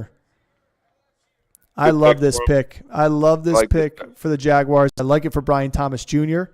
because he can supplant Christian Kirk for the number one spot here. Well, he's going to play that number one spot. Yeah, he's playing the X receiver, but I'm just saying in terms of production too. Yeah, I mean we could see him there. I mean they clearly have a need there.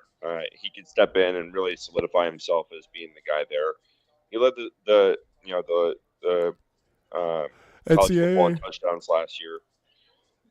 He's a guy that gets open. He's a guy that gets open in the red zone for his quarterback. So he's a go up there and get it. He has separation. He's a physical top of the route or jump ball receiver. This is a good pick for him. I think he instantly comes in, and from a fantasy perspective, this is a guy that can be. Does he go very high? Probably not, but he could. He could end up as a top 20 receiver. Yeah, Jaguars did kill it, Jimmy, with getting draft capital, moving back, still getting a premier receiver, which is probably what they wanted anyway. I bet you they were happy with getting A.D. Mitchell or Brian Thomas Jr., and it just happened to fall. This guy's good. Dallas on the clock now. Dallas on the clock.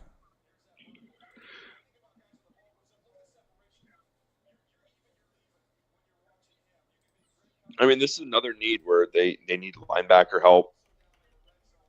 They probably can start rebuilding the offensive line. They lost some pieces there. They're aging out and phasing out. They have a needed running back. They have a needed receiver. This is an interesting pick because they can do a lot of different things. Dallas, yeah. Dallas. Well, I don't think they could go wrong either. Like they have now needs. That Brian Thomas Jr. is off the board, I probably wouldn't go receiver here. And I wouldn't go running back. So I think those two options are off. This offensive line, I just don't think that they, there's not a lot of guys on the board here that you really love in this spot. Ideally, if I'm Dallas, I'm trading back. Well, yeah, I was about to say, I think trading back for them makes sense to get another second round pick that allows them to get the pieces they need, get a little bit higher up in the second round to get that running back they want. Gabe Davis, Christian Kirk, now Brian Thomas Jr., Trevor Lawrence with sick weapons.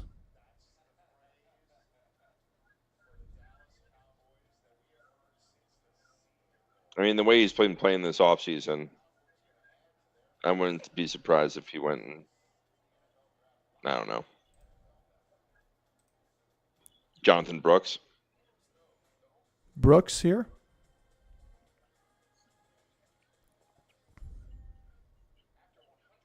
I mean, there's another wide receiver here that I still have in my first round grade that I think I would take here.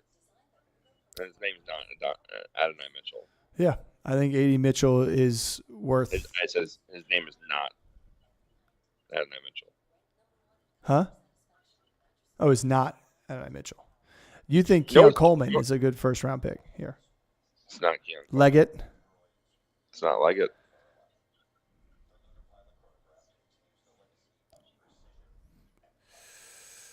Ricky Pearsall. Pearsall. No, I don't think he's good first round talent. I think he's. I think he's good. So, do you remember when me and you were talking about like how I think a lot of these receivers would be really good fit on some of these playoff teams, and now we're sitting here in the playoff teams. Yeah. And there's still a lot of these receivers on the board. Yeah. Yeah, I mean, you're looking at Kansas City having an opportunity to pick a top end receiver. It's just dangerous that it was left to them. You're looking at, San Francisco loading up on another receiver. I don't think a receiver goes to Green Bay. I really like their receiving core, young talent there. I don't know. Tampa Bay. Here's my thoughts on Green Bay. I don't love Christian Watson. I don't think he fits what they're doing. I like their young receivers. But they have they have Wicks there. They have Jaden Reed. They have Romeo Dobbs. They have two good tight. They have Musgrave and Tucker Kraft. Yeah, they don't. They don't need it, but I don't. They have Josh Jacobs. I don't necessarily think I agree that their wide receiver core is solidified. If you're number one. Okay, no, you're right. But like at this point in the draft, like with who's left, who do you take there that's going to come in and play over those? I think they have an opportunity to get a great cornerback. I think so too. I think you go and keep rebuilding that offense, or keep rebuilding that defense, and give that defense a chance. I think Green Bay could be a really good team this year, without having any superstar fantasy value. I think they could be a really good team. Yeah, I agree. Let's see what Cowboys are doing. Pick is not in. There's 36 seconds left. I think they're trying a trade deal somewhere. They did. They traded with the Lions. Well, I haven't seen it yet, so that's good to know. Well, you told me that I'm allowed to do that. So. That's the only thing you're allowed to do. So trade with the Lions. Appreciate it. Fun stat. Whoever the Cowboys pick, they've only seen 4 total postseason wins by the Cowboys in their entire life. Detroit trading up to pick 24, which I find interesting. That's great. So that's great. That's a great one, Matt. So who do you think Detroit goes with here then? If they're trading up, they've got to be going for cornerback. Yeah, I think so.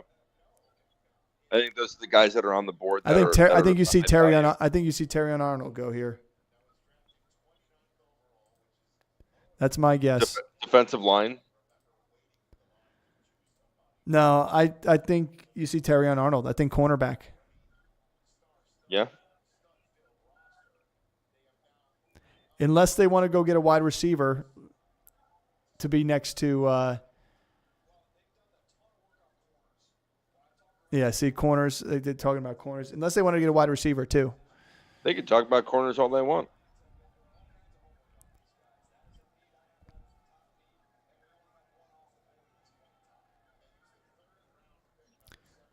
There you go. So they give up their third round pick and the 29th for the 24th and a 7th. I think it's worth it. They like it. Oh, that's a sick background picture in that draft room. The lion with the blue eyes.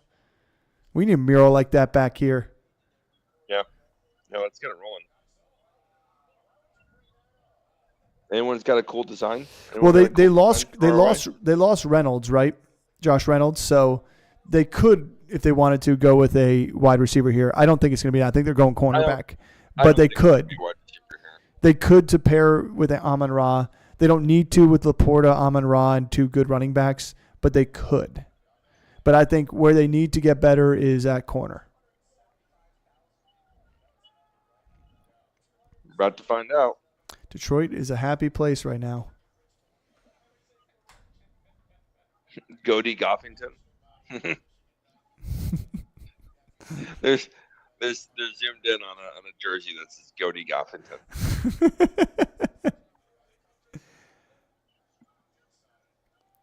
Man, huge money they spent too on Penei Sewell and Good pick. Amon Ra. Good pick. Are you getting the picks on your phone? Yeah. Or on the TV? I'm on the phone and the TV. I'm ahead of you both. How is the pick already made on the TV? No, not yet. So why don't you just watch the TV and not look at your phone? I can't do that. The ADHD kicks in, and I see a flash in the corner of my I know. eye That's and why I'm not looking at my phone at all. There is a guy that's named. You, okay?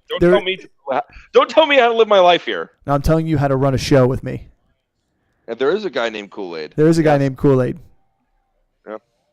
You're absolutely right, Nick. I'm proud of you for reading. Where was wasn't there a guy named The Coolest as well? I'm pretty sure there's a guy named The Coolest, and he had like his NIL money was coming from a air conditioning company.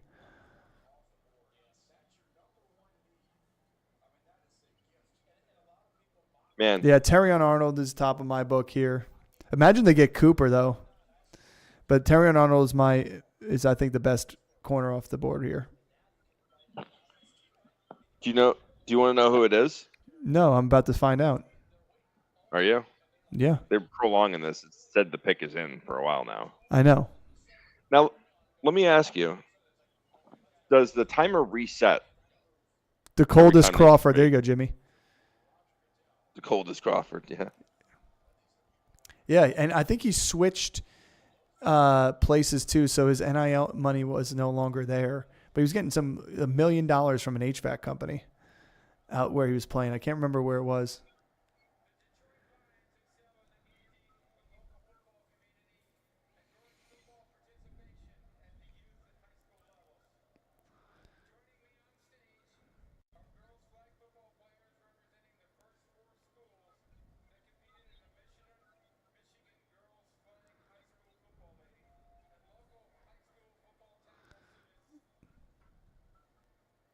Football tackle students, tackle football students. There you go, Roger. Wait. Is that Joe Biden up there? Is that Biden? Is that Biden? Oh yeah, it was Nebraska, and now he's at LA Tech. All right, Ellie.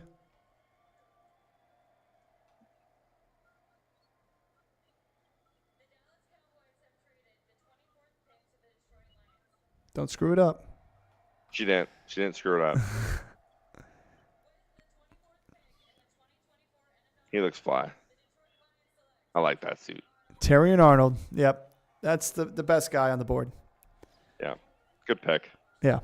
I like it. Good pick. I like that suit. Let's take a moment and thank our sponsor, Body Armor. The blue raspberry. Just the blue raspberry flavor. Yeah, Terrion Arnold, I like it. He had a ton of passes defended. It has electrolytes. Brondo.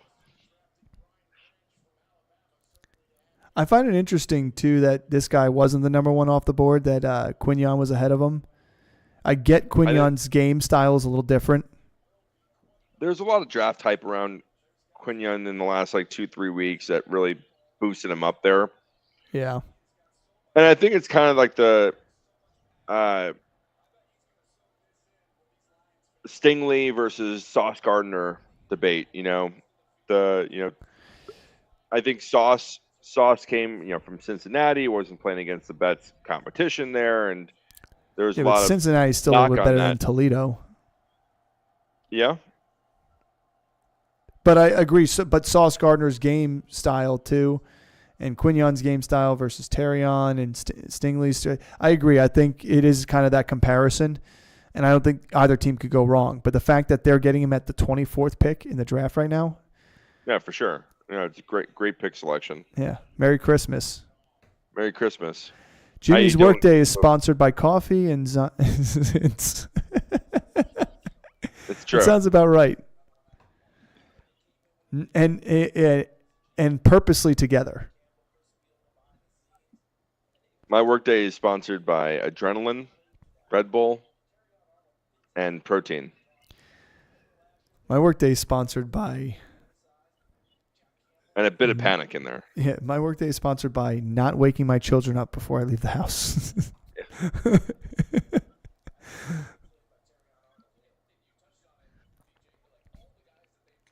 So we've got, who do we got now on the board here? I just lost my spot. We got Buffalo. I mean, on the Buffalo's coming up later. it's Green Bay, Tampa Bay, Arizona. Green Bay, Tampa Bay, Arizona. Oh, always together, Jimmy. Yeah.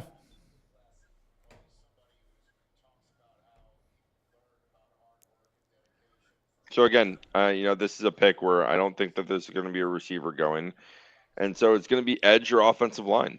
This is the two needs that I think that they understand they need to start rebuilding from the line out.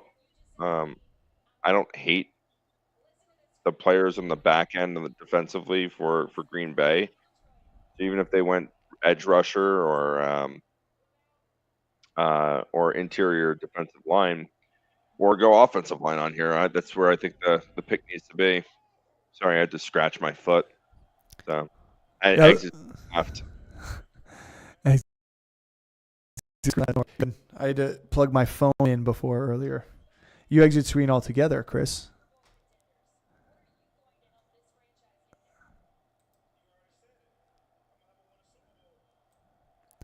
Well, we lost Chris just for the time being. We'll wait to see if he gets back in here. He's back. Screen everything. He's back. Exit screen completely. Yeah, I think for Green Bay, I think you've got to go if you can. I guess there's one offensive lineman that's worth still getting on here. There's still some decent defensive linemen, I think, here.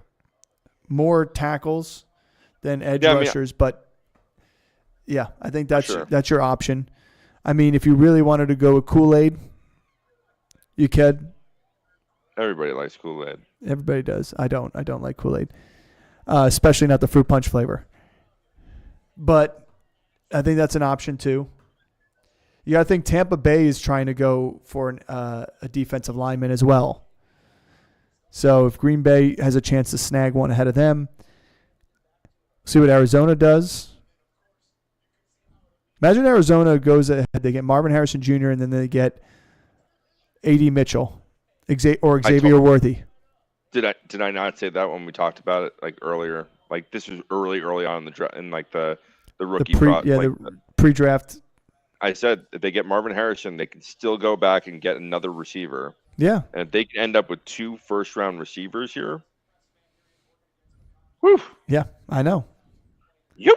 And then they can get an offensive lineman. They can get a D lineman in the second round. They can get some, like they don't need. Yeah. I mean, if A.D. Mitchell falls 2 more picks, which I think he's going to. And you can even look. I mean, I don't love it, but Xavier Worthy in Arizona with Kyler. I like it because you spread the field away a little bit differently. You get Harrison, you get him, like you get 2 good options. But I mean, again, is that their biggest need right now? Picks in for Green Bay, by the way. Picks in for Green Bay. Yeah. You know who I'm really glad has fallen down in this draft so far is Hey, Troy Franklin. we I'm knew really that. We glad. knew that because that was ever since the combine Yeah, he's but dropped down. Before the I know, combine but he was up there. a month ago he was just getting like hammered as being this top 15 pick. I'm like, what is everyone seeing that I'm not? What game film are they watching that I'm not? I don't know. I don't know because obviously people thought a lot of things here. Like he's a speedster down the field, yeah, but he can't catch the ball. I know.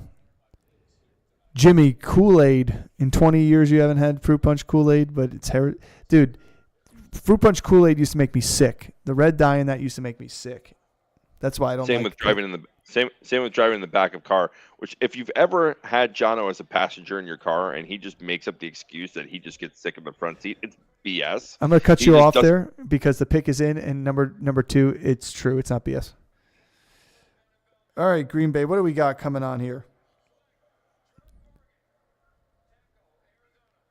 Oh, I don't have an image for Jordan Morgan here. Jordan Morgan, tackle from Arizona. He was on the fringe first round, second round pick here. I like that. I mean, there weren't that many tackles left.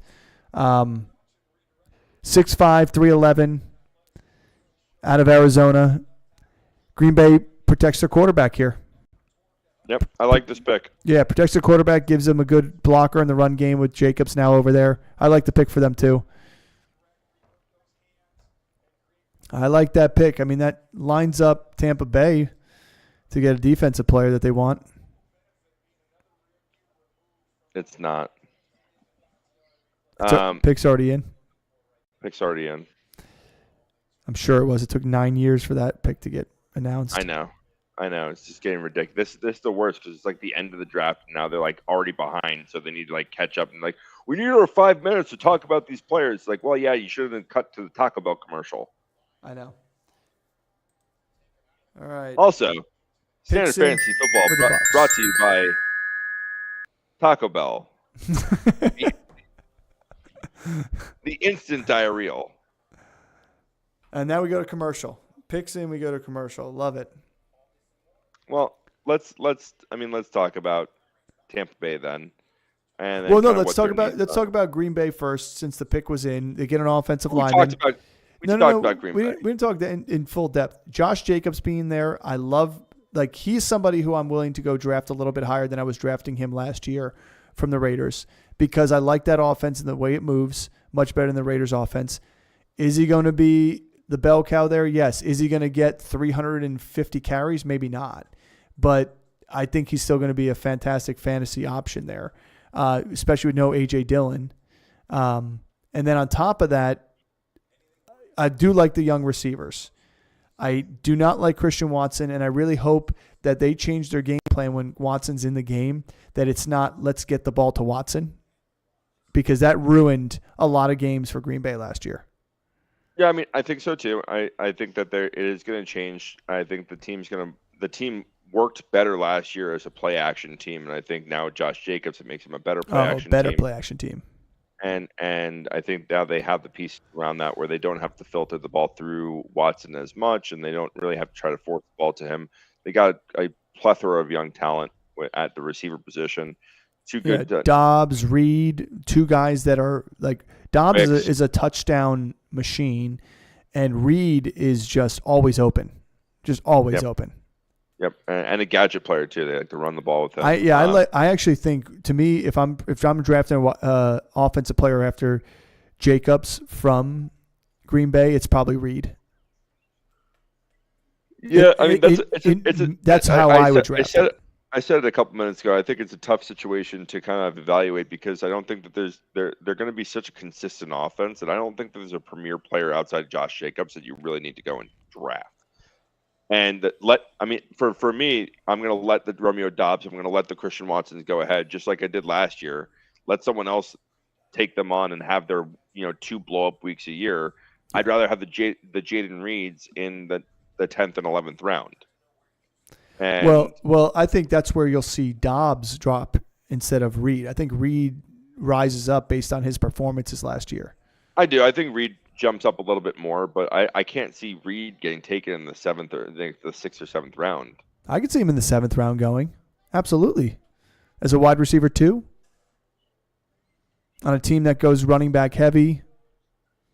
I don't know. I also love Musgrave. I think Musgrave is a great option deep in the fantasy draft late because he had consistent output, consistent I'm gonna let targets. You take Jayden Reed in the 7th. I'm not doing it. I'd rather take Dobbs later on because Dobbs was targeted in the red zone and the end zone alone so much. Yeah, I mean, so I like Musgrave too. I think if he didn't get hurt last season, we would have seen a bigger year from him. And he's coming up, and they got again Tucker Kraft there, who I think is really serviceable and a good secondary tight end option. But the running backs, AJ Dillon comes back, and Josh Jacobs is there. This is a good team, and now they get another offensive line to help protect their future in the young team. And what's good is like they're young, like across the whole team. They're a young football team, and they're good. They were good last year. They should be good again this year. So. Well, hopefully they don't fizzle out, because that was the problem with the Green Bay. Is like they should have been better than they were. They lost some bad games, but I don't know. But young teams do that. Young teams definitely do that, exactly. And they played, with the age that they had across the board, the receiver group, they played pretty darn well. Now let's talk about Tampa Bay. Now Tampa Bay, I think, is in a need at the cornerback position. So you have Kool-Aid there. They're in the need for defense, in my opinion, here more than anything. Well, I think this is a really good position to go and get another edge rusher and go and get an edge rusher more than the corner. I think when you had the top corners go off. Well, but they don't forget cornerback wise, they gave up the fourth most yards per game in the NFL last year. Yeah, but I also think Graham Barton could be a really good option here. You go and get another piece on the offensive line. Yeah. I think this is when in doubt, drafting offensive linemen is not a bad thing. And drafting a center and the top centers. And I said this 2 years ago with the Jets. Like, I thought the Jets should have traded back up when they had the 3 first-round picks. They should have traded back up and gotten Tyler Linderbaum. When you go and get the top center like that, again, this is a guy that's going to be the solid piece, the centerpiece of your offensive line for 10 or 15 years. Yep. And you get a good piece like that. The top center is still on the board here. I think this would be a good option for them. They can go and get a guy that's going to be the part of their offensive line. Don't look at it for a long time. I already did. Buccaneers selections in. Goodell walking to the podium. 26th pick. And this is Buccaneers select Graham Barton. That's what I said. Yep. So. Yeah, this is exactly what they should have done. It's never a bad pick. You're going to go and solidify that offensive line. You're going to give the offense pieces to be able to continue to move the ball downfield, give Baker Mayfield time. Yeah. You have Rashad White back there. You have multiple good receivers, so that wasn't a clear need at the skill position. You could have went corner, but again, you're drafting the third corner off the board. It would have been Kool-Aid. I mean, who arguably was projected to be the second one off the board, if not for his foot injury and not for a great season by Terrion Arnold. Right, and even he has some questions about him. I mean, corner is unpredictable. Yeah. When you go and get a center, I think centers are just so undervalued. We look at the offensive tackle with like a lot of the communication, a lot of the line adjustments come from the center position. Well, I think it's undervalued a lot because most of the time you see is you have a center that plays center in college because there was nobody else to do it that gets moved to guard in the NFL, or a guard in college that becomes a center in the NFL. Sure, but the Jets did it last year when they drafted Joe Tippmann. He played guard last year. He's now the starting center this year. Yeah, no, I agree. There's a need. He needs that guard, so he can go and play there if he needs to. And this is what they can use him for now is they can go and move him to the guard position, and in a year put him into the center position. The Cardinals pick is in. Yep. Adonai Mitchell. We'll see. I don't know yet. We'll see. Nope. 27th pick in the draft. Okay.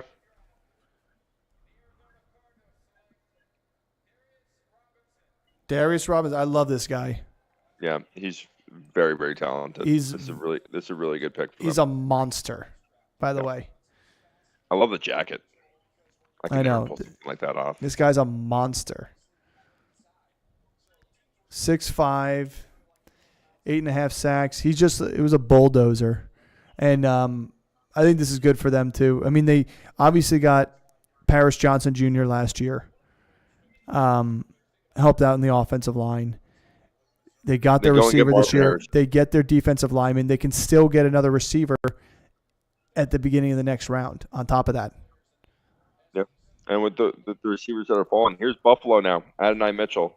It has It's to be. got to be. Like, who you're going Xavier Worthy over Mitchell? I don't think so. Keon Coleman. I don't know. Buffalo has a lot of needs. They dumped a lot of players this year. They have Buffalo Bills traded. Wow. Trade. Really? So four trades. There's our 4. We hit it. We got our 4. We should have put a bet on that one. We hit our over-under. So, Buffalo trades. Who they trade with? I don't know yet. Let's We're find out. finding out. We are finding out. Got to be somebody coming back into the first round. Maybe, or a team that moves up. But who? Like, Dallas doesn't need to move up. No. San Francisco doesn't, and Kansas City doesn't. Baltimore? Baltimore moving up 2 spots. For what? Receiver. I don't know. I could see Carolina moving up.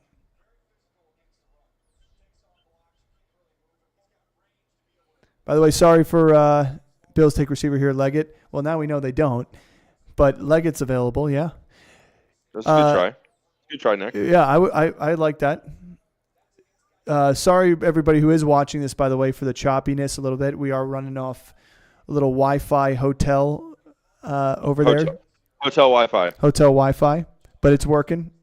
The voice is there. I'm sorry for the choppiness, guys. I'm sorry for the choppiness.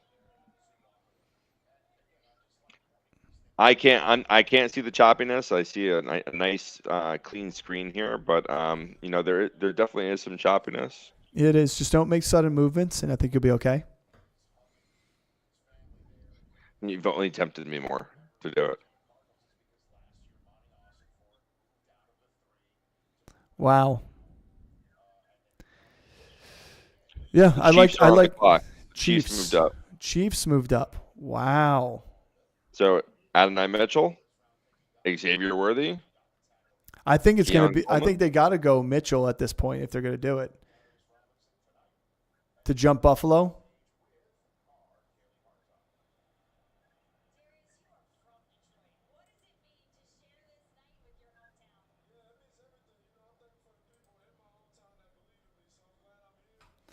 Man, I'd be excited to see if it is A.D. Mitchell.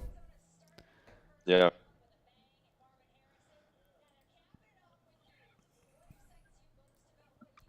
I think Arizona did what they needed to do too, with getting their offensive defensive player in the first round. Yeah, no, I love what Arizona did. I love what the Vikings did. I told you I wasn't a big fan of what Chicago did with their multiple first-round picks, but that's just my preference on it. I think I would have liked to see them do something like what these two teams did, where you go and get a defensive player, go and get an offensive lineman, re-solidify. I think Dunze was, if Neighbors was there, that's one thing, but I don't know, maybe you reach a little bit on a Dunze, don't let him fall. I don't know on that. We'll see. We'll see how that works out. I always think that it's kind of like a JSN situation. You draft them into like the future, but the future's not there yet, and you're ready to win right now. But I think there's a difference in the future with the Chicago than what it was with Seattle, because I think the fact that you still have. So it's a number 28, 133, 248. and Buffalo moved down to the 32nd, get Find the it 95th interesting and that 221st. I find it interesting they traded with Buffalo out of all things. Well, I mean, it makes sense for Buffalo. And I was just about to say this before, is they have so much needs because they had to dump so much salary cap. So they had to get rid of a lot of defensive players. They had to do so much management of their salary cap that it made sense to kind of get higher picks, move up. They still maintain a first round. They could trade down again into the second round out of the first. Yeah. I mean, you look at Carolina, who hasn't had a pick yet. They could trade up one spot. and Carolina's got what? They have the first pick in the second round. Do they have 2 second-round or 3 second-round picks? I know they have 2 because they got the one from the Burns trade from the Giants, and then the first pick of this. I don't remember if they have another one.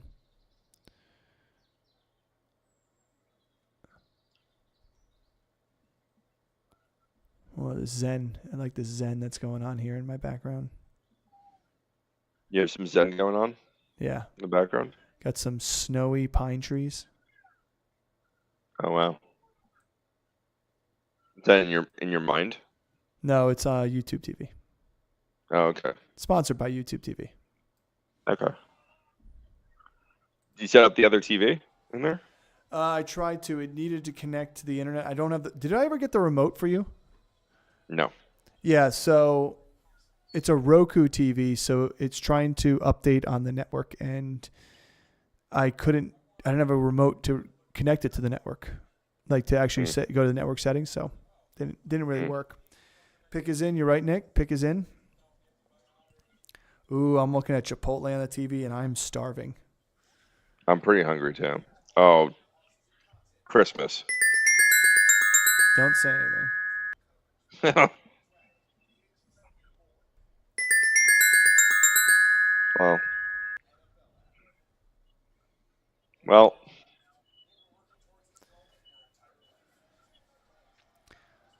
Well, that's scary.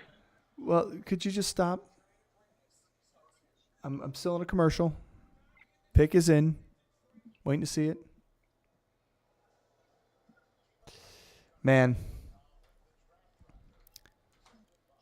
I mean, it doesn't matter what person they get here is going to improve this offense. Uh-huh.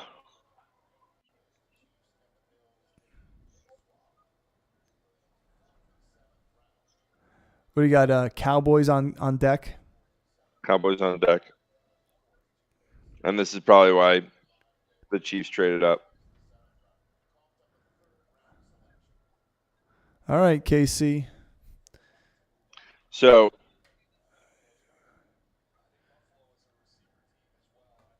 yeah. I'm just finding it funny that Buffalo would make the trade. I get what you're saying about everything they did, but like you're trading with like arguably your conference rival. I'll tell you in a second, okay? Yeah, I'll tell you once the pick comes in. I agree. We'll wait and see. I know that there's so many receivers and the depth is there, so like they can still.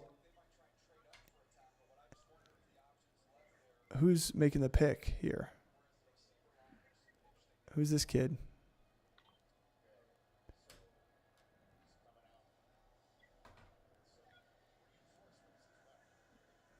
Chief selection, 28th pick. Man, it's crazy. We're only going to have 4 more picks in this. It's 11:30 already, though. Think they'll drag it out till midnight? Oh, for sure. I'm going to be sitting here editing late at night.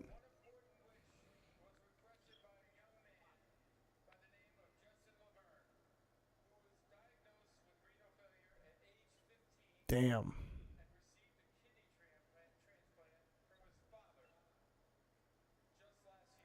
Wow. That's a cool story. Did you hear that? No.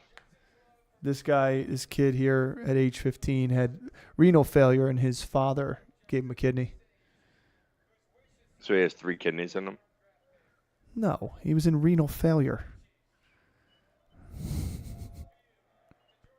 I don't think they take the kidney out. Let's put another one in. A transplant. All right. Come on, Justin.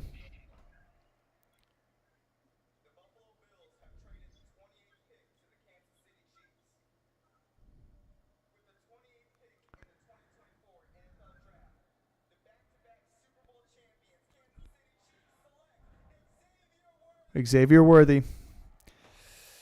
So Wow. this is why I think Buffalo makes this move, is because if their guy was Adonai Mitchell, they probably are in a position to get him at 32.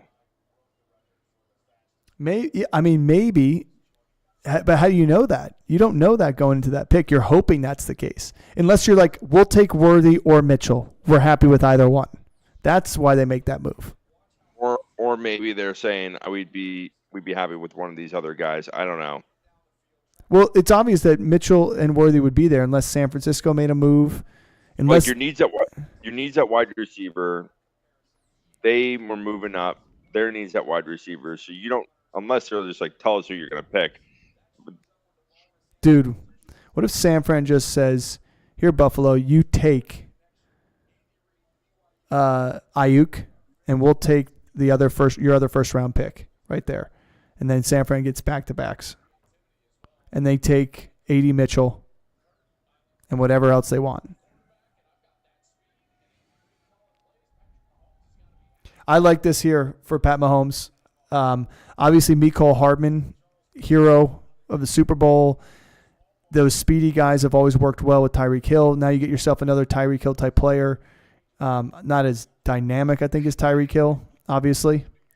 But you get the speed there. You get the quickness, the under routes. You got to hope Rashee Rice, he's probably going to get like a 4-game suspension for all this stuff.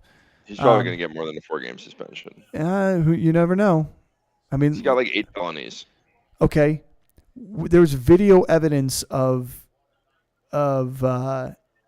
what's his name from the Saints beating the life out of a guy, and he got a 4-game suspension. So, well, yeah, exactly.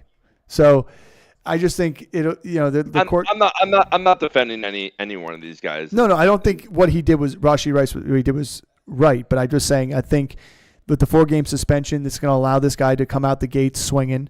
Number one, number two. Even when Rice is back, this guy's going to still be a piece of his offense. And why not go to a place that's going to utilize them creatively? I think more than anything. Dallas is on the clock.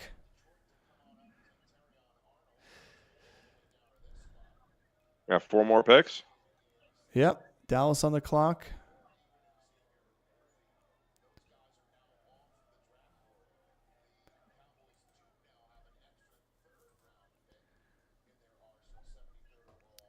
Yeah, I mean, I think what does separate, and we were talking about, we talked about Xavier Worthy and the speed, and like a lot of these guys that have this kind of speed never really amount to anything. Xavier Worthy has led the Texas receivers for the last 3 years. Like, this wasn't a one-hit wonder. This wasn't like just his speed killing. I agree. I think he does bring, like, again, I don't think he's. I don't think he's an elite receiver. I think the speed is there. Guyton's finally off the board. Guyton's off the board. That was the other guy that I was waiting to see go off the board. I like Guyton too. That's a good pick.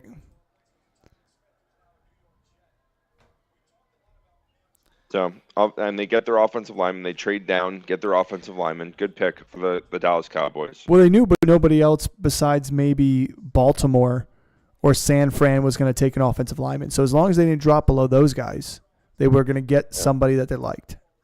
Yeah. But anyway, real quick back to Worthy. I like Worthy. I think it was all dependent upon where he went because we know he's not going to be an X type of receiver. And he needs to go to a place that's going to use him properly, use him creatively, and use his skills, not just ask for straight line speed that a lot of teams normally would, Yeah. And we knew Kansas City was the one place that was going to be dangerous if he went there. Ladd was a better fit reach on Worthy. I don't know. I think Ladd would have fit just as well there too. They're two different receivers though. Ladd plays the game like Cooper Kupp plays the game, right? Xavier Worthy plays the game very different.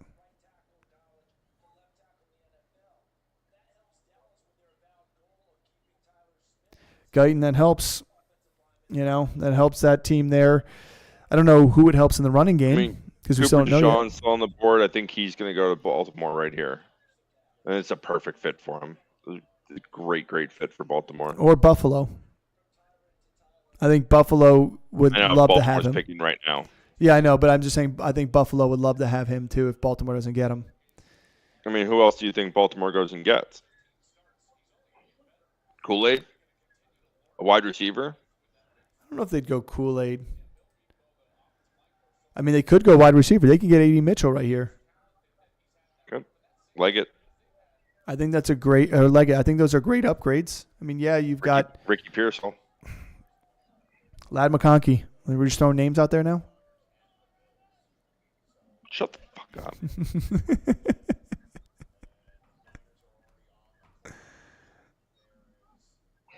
When I get home, I'm wiping my ass with the Georgia jersey. With Kaylee's girly jersey? Oh, never mind. It'd be that Lawrence Taylor jersey right behind you. That Kaylee gave me as a gift? No, that's not it's yours though. Don't try to push this on Kaylee. I'll find a way. Shout out to my loving wife who lets me stay here till midnight recording in a house by myself. And don't stand behind the shadow of your wife. I love you. Thank you. Kelly, we appreciate you very much. I mean, I think it would be nasty if Cooper goes to this team. Cooper DeJean goes here, it is nasty for Baltimore. It's a perfect fit for him. It's a perfect fit, and it's a team that just gets stronger. Just stronger. Oh my goodness. Pick is in. It's not Cooper DeJean. Okay, well, thanks. You're welcome. I'm just telling you, it's not him. Okay, but I was hoping it would be him, so I want literally like 300 other players. I know I am never going to tell you anything that I don't want to come out. Yeah. You are right. Does San Fran bring Jonathan Brooks? No. I mean, Cooper's a great fit for San Fran too.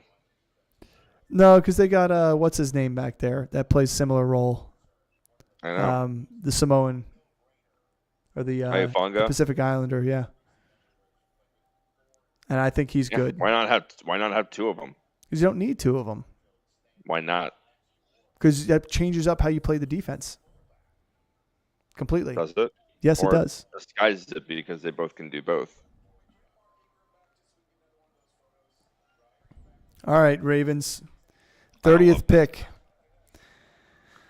30th pick. I mean, who else is still out there that they can even get? Kool-Aid? Well, you're about to find out.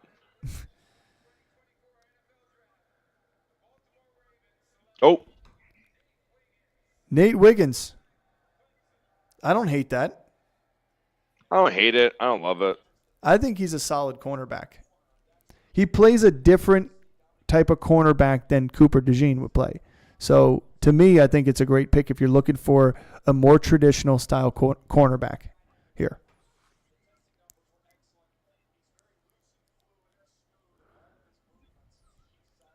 Yeah, I don't think it's a bad pick for them. Puts himself in good. He closes gaps. Good. Puts himself in good positions. San Fran is not bringing in Jonathan Brooks. So that's what I said earlier. You would rather have Kool-Aid simply because of the name, yeah. Yeah, but I think I don't disagree with you. I mean because of the name, but I think Nate Wiggins is a good pick here. I think, to me, the Ravens. I think Cooper DeJean would have been a better pick, just because of what he can do.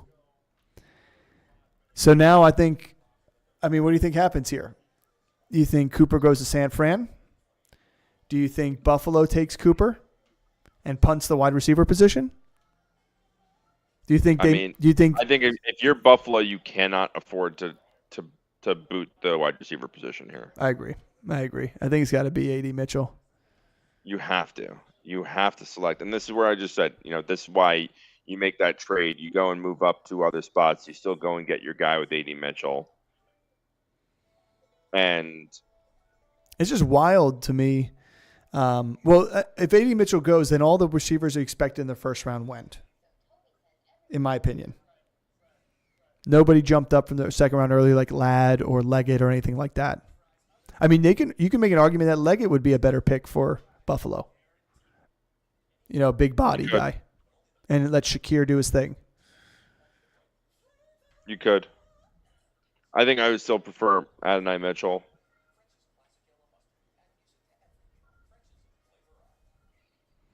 And while we're on a commercial break, just a reminder that this podcast is brought to you by Body Armor. The blue Superior raspberry flavor hydration. only. Blue raspberry. And I just wish. Hey, we're rolling up. We're rolling over 3 hours. We're at like 4 hours now. You gotta stay hydrated. Gotta stay hydrated. Yeah. Draft started. We got on a little late, not at 7:30. Hey, when you're talking for 4 straight hours, you gotta stay hydrated. That's why I grab my Body Armor Blue Raspberry for superior hydration. That guy's gonna do numbies and jersey sales Kool-Aid. I'm gonna. Yeah, he is.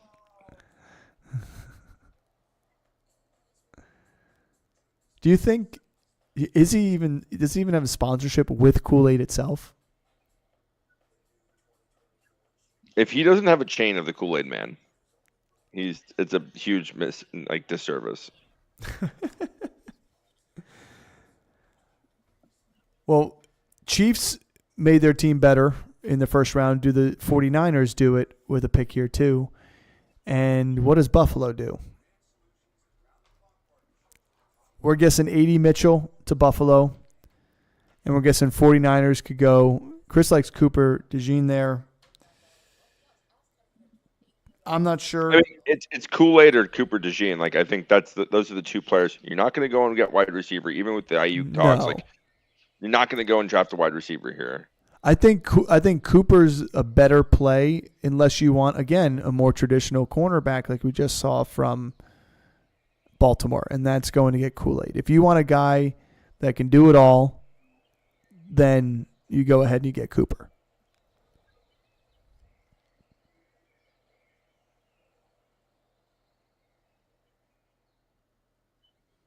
Man. I mean, there's some other guys that I guess you can go and draft. Junior Colson, maybe.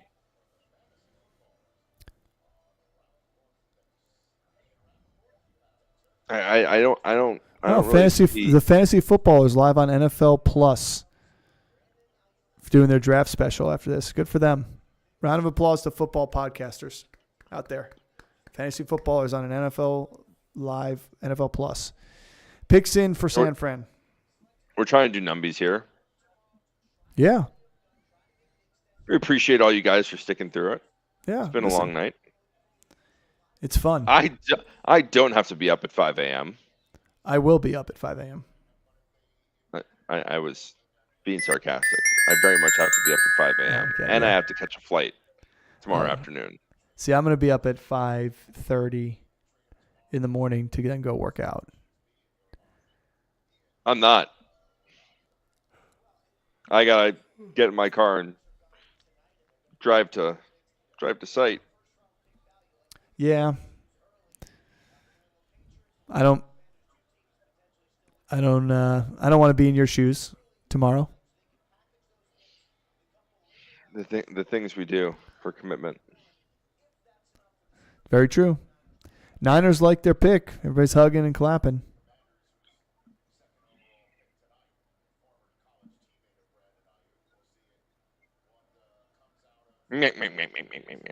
Man, I just think it's a fantastic pick by them. Fantastic pick. I mean, do you think they go wide receiver here in San I know Fran? that they don't. Oh, you already know what happens? Yeah. I mean, really, cornerback, I think defense is probably the play to go, cornerback or D tackle. You have to. And I think it makes the most sense. I think, the way they like to run this defense and the I mean, players that they like to I bring guess in, the, this is the a only perfect reason. fit for what So they like here's to do. here's my thought. If they went wide receiver here, they pretty much say that we are shutting the door on extending Brandon Ayuk. Like he's done in San Fran. And that's not happening. Yeah, I think they say they want to keep him, for a career in San Fran. So that's huge. So let's see what we got here. May or may not They have go a wide graphic. receiver. Ricky Pearsall. Select Ricky Pearsall. You called it. You I called it. told you he was going to be a first rounder. Did I not? You called it. I do not have an image for him here. Comp of Michael Gallup. He is another Arizona State guy. 2 former Arizona State guys in the first round here. Man, I mean, he's a good player. I get what you like and see in him. I just don't. He is acrobatic. But the thing is, you go to a team like San Fran here, where you don't have to be the big man on campus. You don't have to be the alpha. That's what helps. But I mean, do you think that shuts the door on Brandon Ayuk? You think he gets traded before the season? No. You think they just let him walk free agency? Yeah, I mean, they're ready if they need to. And now you just restock. You restock that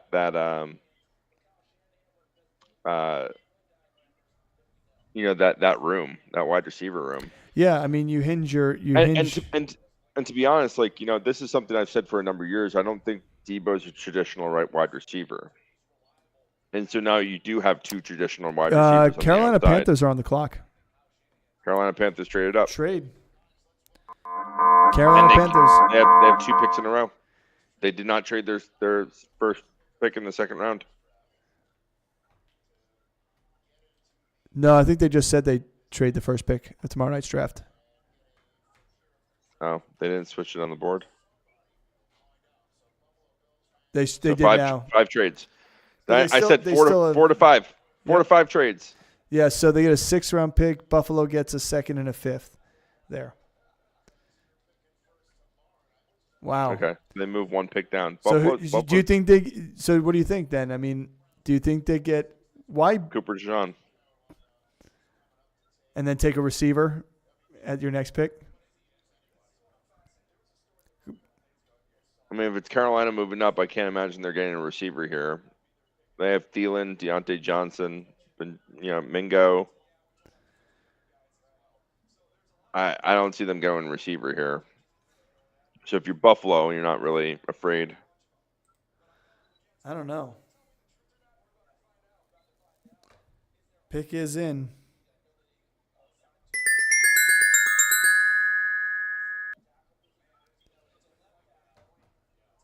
I mean, I just don't see like stuff like this makes it interesting to me. The only reason why you jump up into the first round is to get a 5th-year option on a wide receiver like this versus not. You know what I mean? Like, why else would you jump 1 spot if you knew this guy was probably going to be sitting there? I mean, who do you think it is? If it is wide receiver, who do you think it is? Xavier Legette? I know they love Leggett. That guy's met with him so many times. And that guy's an alpha. That guy's a big man on campus. You already have Deontay Johnson, so why not get a big body in there? As long as you don't let him. I mean, do you think the thing is, do you think it makes sense? Like, if you're the Carolina Panthers, who struggled with a lot of other things, last year, you lose Brian Burns, you lose Brian Burns, but I'm just. Is wide receiver the answer? In a team that had the least amount of separation at the wide receiver position. But you went and got Deontay Johnson. And that's it. But you went and got him already. But I'm just saying, like, what are you going to sit there with aging Adam Thielen? How many? no, I mean it's not sit there with that, but like how many more pieces you're going to put around Bryce, or are you going to start building the team around that? I'm just thinking, Or like, put it all on Bryce. whoever they're picking here is not going to make it to their next pick. That's the thing. And you got to see the Chargers are probably going with a wide receiver if they can at the fifth pick there. Washington may go wide receiver there. They don't need to, though. Arizona may go a second, but they don't need to. New England may. Buffalo probably will. Tennessee doesn't. So, like, wide receiver-wise, if three of them go before you in Buffalo, Arizona, New England, or Buffalo, New England, Washington, some sort of order there, you lose on Ladd McConkey, you lose on A.D. Mitchell, and you lose on Leggett. So Coleman's still there. So they still can get a big body, good receiver there too as well. Now, if Cooper DeJean is not the – and Troy Franklin. But, I mean, if Cooper DeJean isn't the pick they're looking to get here, do you think he bypasses Washington? I mean, they can go and get Arizona? Brandon Rice. Brandon Rice falls down there. But Brandon Rice is not early second-round pick material is what I'm saying. Like, I'm saying he'll be there. There's other pieces there. Yeah, but I'm just saying if Carolina wants a receiver. We're about to find out. Yeah. I think it makes sense for the fifth-year option to trade in the first round for a receiver, for an offensive player like that. Ladd McConkey, if anything. I mean, I love Ladd McConkey. Yep. No. They did it. The Panthers select. Yep. I mean, I don't love that. I don't love it for them. But hey, that's the first round. I mean, to me, I like Leggett as a receiver. Do I think he's going to be the one guy who's going to change this offense immensely? No. But this gives them an absolute monster of a player, though. Yeah, I mean, they have a really physical receiver now. Big yards after the catch. They already have Deontay Johnson, who can create the separation. Good third down guy in Deontay. You had a good open field plus a red zone threat in him here. You got to figure out your running game. And now you can approach that. I mean, this is sixth or seventh pick. I mean, he's a big go up there and get it receiver, and again, he's doing it in. This is. He did it in the SEC though. I mean, he did it against the best defenses. Like he made me nervous watching him against Georgia's defense. Yeah. But what Georgia corner went in the first round? What Georgia corner is going to go in the top 2 rounds? Javon Ballard is going to go second round. And I'm not too worried about like the separation on it, but like he's a good player. Yeah. We had him kind of as like a low grade, round 1 talent. Yeah, he was that guy that was going to be end of first, beginning of second, depending upon who had who on what boards. I think Buffalo had a good idea that Carolina wanted Leggett, and it gives them the 5th-year option with them. And Buffalo probably didn't get the receiver they wanted falling to them. They didn't get any player they wanted falling to them. They got more capital, fill some spots. They're still sitting there right now and have A.D. Mitchell. A.D. Mitchell, Keon Coleman, Ladd McConkey. Like they've got the pick of whatever receiver they want. Ladd McConkey's not going to go there. It would not benefit them to do that. But you know where Ladd McConkey can go in 2 picks? Arizona. It would be interesting to see what the Chargers do at the 5th pick. Keon Coleman's a decent option that could fall there. I think Keon Coleman is a good fit there. I think Keon Coleman goes there, and you got Palmer as your number 2.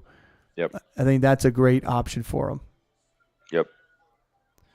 But Ladd McConkey to Arizona would be a fantastic pick for them. Ladd McConkey to Arizona. Ladd McConkey to New England. I think would be good. I mean, give him with Drake May. Yeah, I think that would be good. Even Ladd McConkey to what's their names that are coming up after Carolina is not bad too. I lost the ticker. It's New England. Washington. It's Carolina, New England, Arizona. No, it's Buffalo, New England, Arizona. Buffalo. Carolina has Washington, Green Bay, Houston, Atlanta. I mean, you could go to Atlanta. Lad could fall all the way to Atlanta. Be a number 2 there. That would be interesting. So, well, that concludes the 2024 first round. Pearsall is from Chandler. Sure, nice. Yeah. Chandler, that concludes the first round of the 2024 NFL Draft. Thanks for tuning into our live reactions, our live commentary. It was a fun time here with Chris. We're going to do it again next year for sure. Maybe we'll get some guests in here. Nikki, Jimmy, one of you guys. Some call-ins. We'll be in person. I won't be out of a hotel. I know. And so, Maybe. Don't say that Maybe now because now you will. But tune in. We're gonna post up this first round for sure. Thanks, Jimmy, for tuning in. We're gonna pop up the top 10 picks here, and we'll split it up into a couple videos so you guys can relive the glory and the fun that we had here tonight. But keep an eye out because Chris and I are going to start breaking down these picks from the draft at the conclusion of the second, third, fourth, fifth, sixth, seventh, all the rounds here so that we can talk about fantasy value early on, little too early fantasy value for our rankings and our picks. We will start doing some mock drafts towards the conclusion of the summer and getting into our meat of our material. So stay tuned. A lot of NFL things to happen. A lot of news coming up. There's still plenty of trades that can happen. So it's an exciting time of the year, preseason football. I love it. Getting hyped. Later, everybody who was in here in the